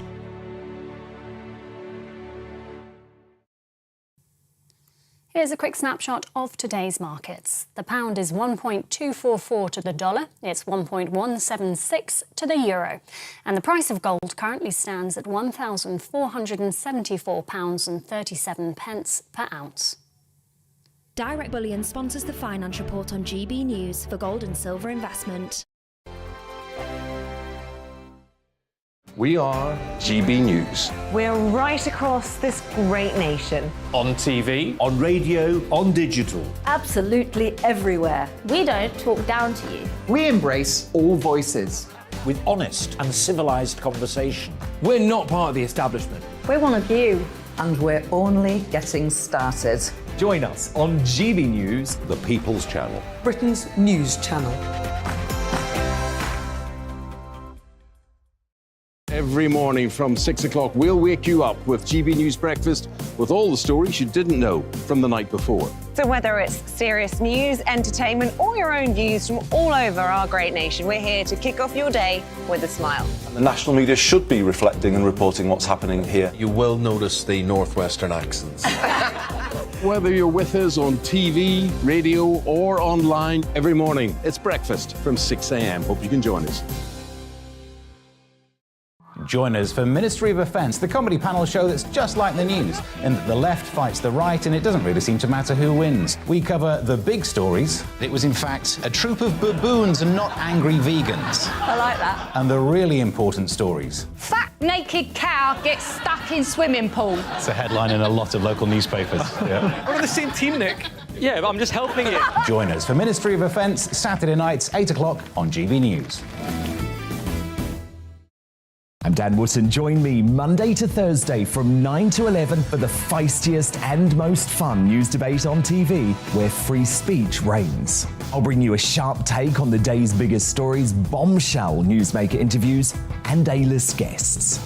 And I guarantee you, no spin, no bias, no censorship, and no reason to go to bed. That's Dan Wootton tonight, Monday to Thursdays from 9 on GB News.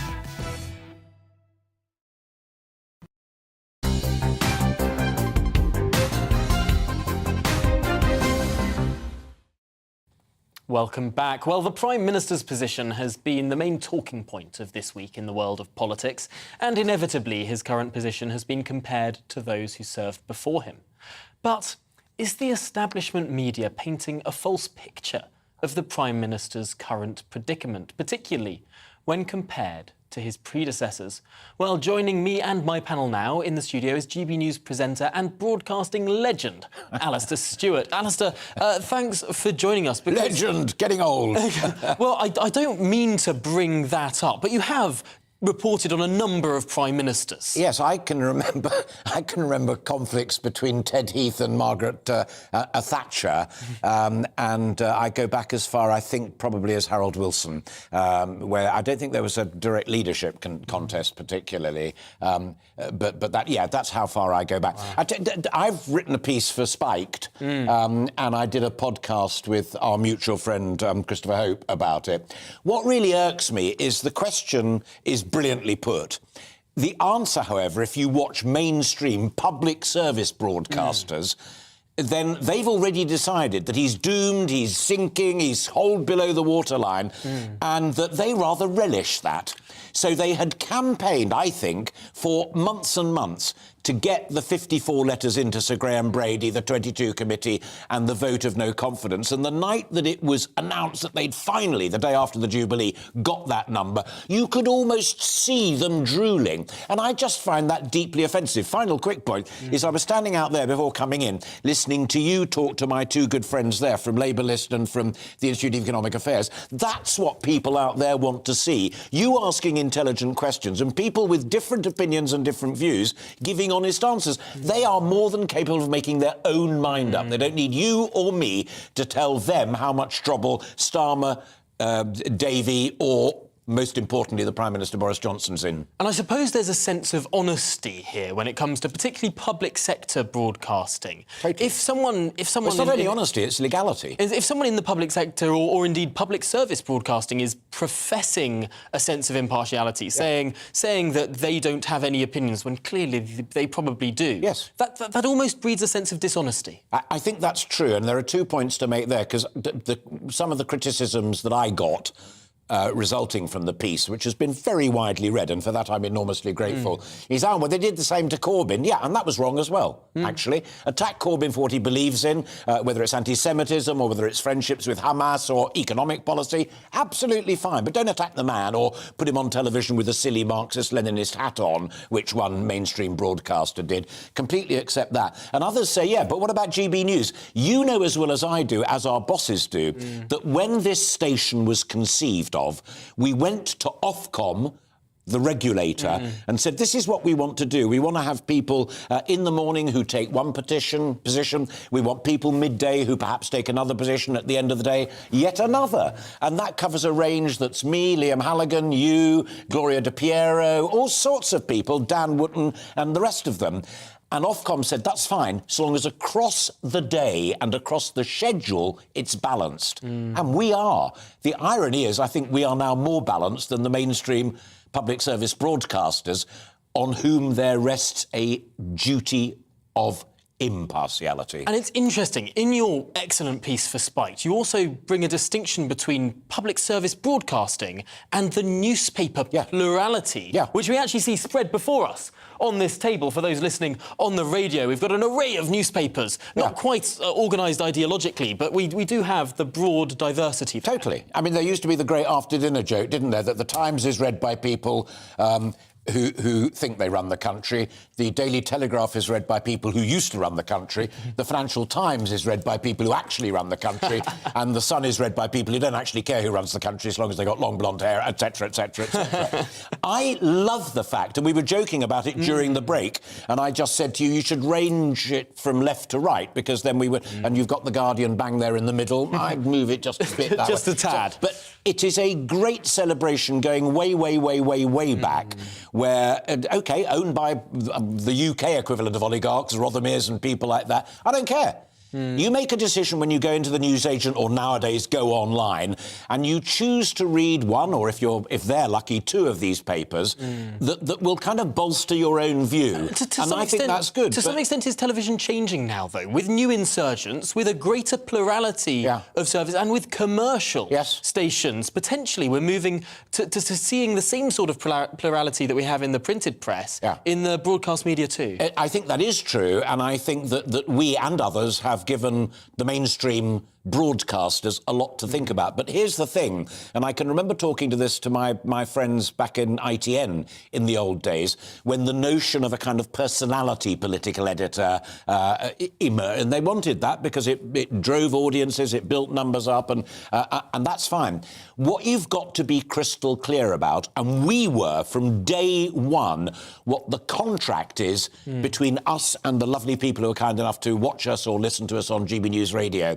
And unless that's clear, you are actually functioning and operating on a false premise. We've been clear from the outset. I think with the public service broadcasters, they're trying to change it, in which case they need to be clearer, and they too need to cut a new deal with Ofcom. Interesting. Well, let's bring in the panel now. Matthew Lesh, do you have a question to ask the broadcasting legend, Ms. Alistair Stewart? Well, I mean, I've got a fundamental question. I mean, I obviously agree with you. I think GB News has done a much better job bringing in people from right across the political spectrum. I wonder, though, to what extent there is still inherent value in Ofcom's rules about impartiality. It seems to me, and I've had this experience, backstage at, I don't know, you did some work at a competitor radio and TV station. Sure. And there's always this sense of you've got to be really careful about saying this and that, because we might get Ofcom coming back to us. Now, the government talks a lot about free speech, and they're wanting to open up debate and wanting to, push back against some of the traditional broadcasting monopolies that haven't been particularly sympathetic to Conservatives. Is it time for the government to re-look at... Yes, and actually, I think, although she gets much criticism, I think that's one of the things that Nadine Dorries is seeking to do right now. Not just looking at the BBC, she's actually looking at that regime of regulation. And one of the truly great culture secretaries in my recent time, John Whittingdale, did exactly the same. I did a big sit-down interview with him at the Edinburgh Television Festival about, 5-6 years ago, and he was talking about that. And one of the things that they look to is the Federal Communications Agency in the United States, which is a much softer touch regulator. But interestingly, in the United States, although you've got Fox and you've got MSNBC and those that take a clearer stance, the NBCs, ABCs and CBSs of this world stick to their guns. Their audiences have come down slightly, but they are still a go-to broadcaster if you're in that process of wanting to make your mind up. And I personally, if Nadine picked up the phone to me and said, what do you think? I'd say I would like to keep... I'm not a defund the BBC man at all. I'm a reform man. And I would like to keep ITN and I would like to keep the BBC as principal news agencies. They still get the biggest audiences by a country mile. But I would like them to reassert that go-to for impartiality and balance status that I grew up with 40 years ago, speaking as a veteran. Surely not. not. Surely not. Peter Edwards, any questions you have? I'll make a few points, that's all right. I do disagree a lot. I mean, I think Alistair is a hugely persuasive and articulate advocate for his case, but my view is very different. I think the BBC is impartial. I think Sky is impartial. The BBC particularly is an enormous organisation with tens of thousands of staff, and it can't get things right all the time. But I would defend it. And it's interesting to look back at some recent political controversies. Someone who I'm very against, like David Cameron, during the EU referendum, his criticism of the BBC, that it was parroting Brexiteer lines. So someone like David Cameron, who I perceive as right-wing, was criticising the BBC. You saw David Cameron as right-wing? I see David Cameron as right-wing because I'm That's what I would call open debate. Because I'm a socialist. But David Cameron's criticism of the BBC during the referendum, what it was it was far too right-wing, and it was repeating Brexiteer lines without criticism. I think the BBC is not just its heart in the right place, but I think it is very effective. Going to plurality... Can I come in just briefly before you come to your second point? I'm sorry, you're the chairman of this conversation. No, absolutely. I think it's interesting, because I profoundly disagree with you, which is why I said what I said. I didn't just say it because I wanted to get clicks on Twitter, which other people occasionally do, that when Tim Davie, who is predominantly a businessman and came in as the new Director General of the BBC, wasn't a journalist, and the Director-General of the BBC is also Editor-in-Chief. One of the first things he said in his big, "Hi, I'm Tim" speech was that we have problems with impartiality and we've got to address that. And he asked Richard Sambrook, who was a former very senior journalist at the BBC, to look particularly at the balance between what goes out on air from person A and what person A then puts on social media. And it wasn't working, and there was partiality. Tim recognised that. I think you should as well. Now we're pushing to the end of the time, but can we just, in one sentence each, if we can, to squeeze it into the end of this fascinating conversation? Peter Edwards. OK, I'm going to make 2 points. First of all, I think plurality is wonderful. Having more channels like GBNews creates diversity of opinion. I remember London Broadcasting Corporation 30 years ago, you'll remember this, has become a national station. That's fantastic. In the BBC, I actually think it's too big on non-news items. I'd also like to see much more regional diversity. Let's have some more northern voices, which I think is something this channel has made a big effort to incorporate. Regional news, if you tot up both for ITV and BBC, ironically, gets the biggest collective audience at 6 o'clock and at 6:30. And a greater level of trust. Absolutely. I say that's a former regional crucial, newspaper. and actually it's where most of the really good top people started, was in regional news. My final point is this. Let us keep ITN and the BBC, but let us please ask them to look at their hearts and to answer the question, do you still do what it says on the tin? Well, gentlemen, this has been a really fascinating conversation. Alistair, Peter and Matthew Lesh, thank you so much for talking us through those issues. We must now move to one of our final stories of the day. It's 11 months after the Congressional Committee investigating the 6th of January attack on the US Capitol held its first public hearing to announce their findings. The congressional inquiry has heard that former US President Trump orchestrated last year's riot in what has been described as, quote, an attempted coup. Well, joining me now is Greg Swenson from the Republicans overseas. Greg, thanks for joining us. It's interesting listening to this to this inquiry, to this congressional committee. On the one hand, it's clear, I don't think anyone disagrees, what happened on the January the 6th was awful. There's disagreement as to whether or not the former president was directly involved in orchestrating it. Yeah, it's a great point, Tom. It's nice to be here in spite of the delicate topic. And I'll agree with your first point that nobody's endorsed January 6th with any positive spin. I mean, that's clear, and there's no disagreement about that. So the congressional investigation didn't really tell us anything we didn't know already. I mean, I think it's more of an attempt by the Democrats to change the narrative of the midterms and try to attach the party to the mistakes that President Trump made on January 6th. And there were mistakes made. There's no doubt about that. But the congressional committee, it was, completely partisan, first of all. And it's sort of an indicator of the difficult times that we live in, especially in the U.S., with the polarization and the lack of unity, and all these things have become completely partisan.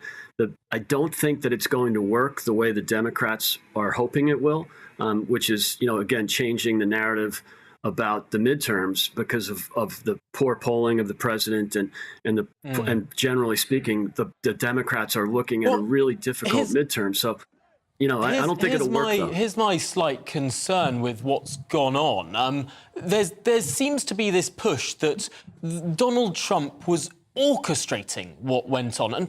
And to my mind, as someone who would have voted for the other guy, I think to some extent that gives him too much credit. To my mind, there's an argument as to whether or not he encouraged what went on. Right. But orchestrated makes it sound like this is a master planner.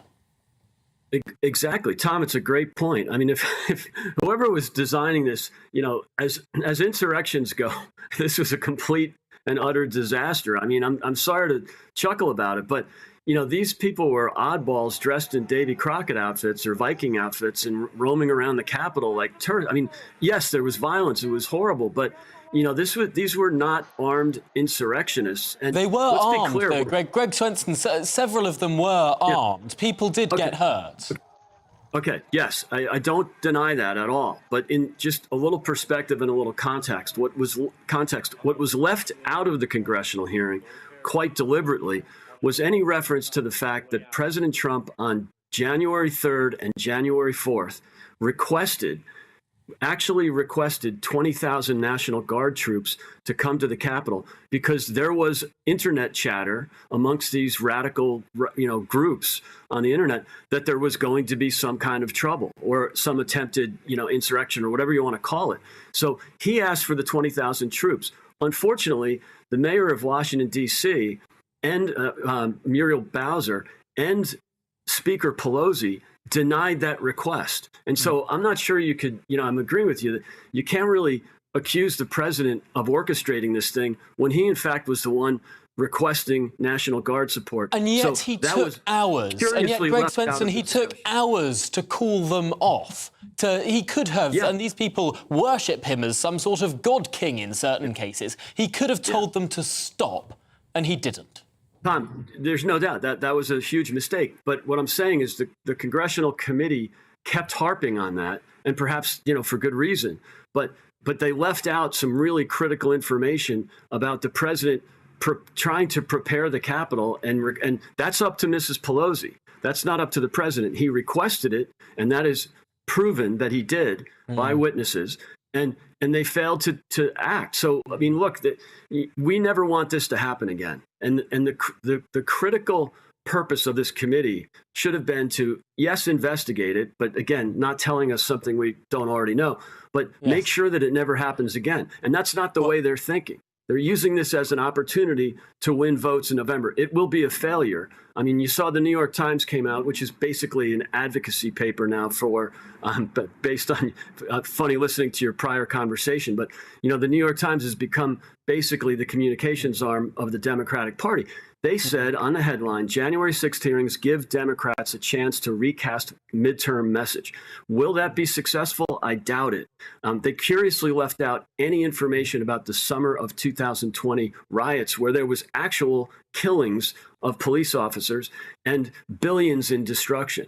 And well, Greg Swenson, I'm sorry to do this, but we are running to the end of the programme. Okay. I really thank you for your contribution there, but I'm afraid we have run to the end. Thank you so much for joining us this afternoon. Happy to be here, of Republicans Overseas. We literally have 20 seconds each for the panel now as we draw the programme to the close. Matthew Lesh, your thoughts? Well, I think January 6th can't be exaggerated as a shameful day in American history, but I think there are some of the myths that have grown up around it. It's not clear to me that although the evidence, the smoking gun could be there, that Trump somehow, instructed the police not to stop the protesters or was interfering. I'm willing to accept that might have been the case. The second part, which is interesting, is the extent to which was this an organised insurrection. Now, there were certainly some people who organised to go visit that day. Was this a realistic chance of the end of American democracy? I like to think American democracy is much stronger than a bunch of people cosplaying some weird-ass fantasies. And yes, it's extraordinary that we're even having this discussion, that people smashed the windows of the US Capitol and stormed in. Peter Edwards. It was a day of shame, and can you imagine how we'd feel in the British media if the same thing happened storming Houses of Parliament or Portcullis House, where MPs and staff are based?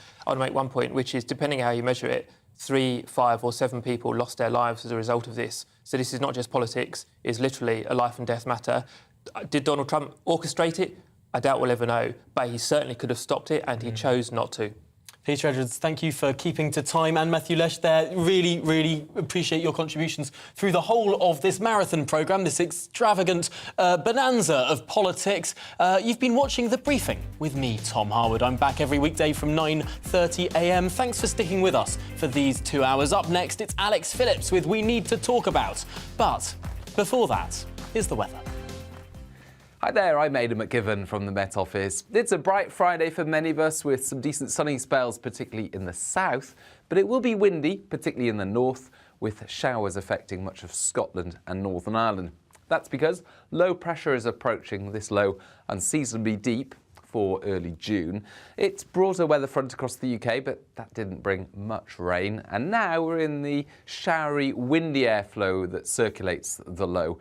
As a result, well, it's really Western Scotland and Northern Ireland that bear the brunt of the strongest winds and the heaviest showers, some hail and thunder mixed in with the downpours, and the risk of coastal gales for exposed parts of Western Scotland. Feeling cool here, but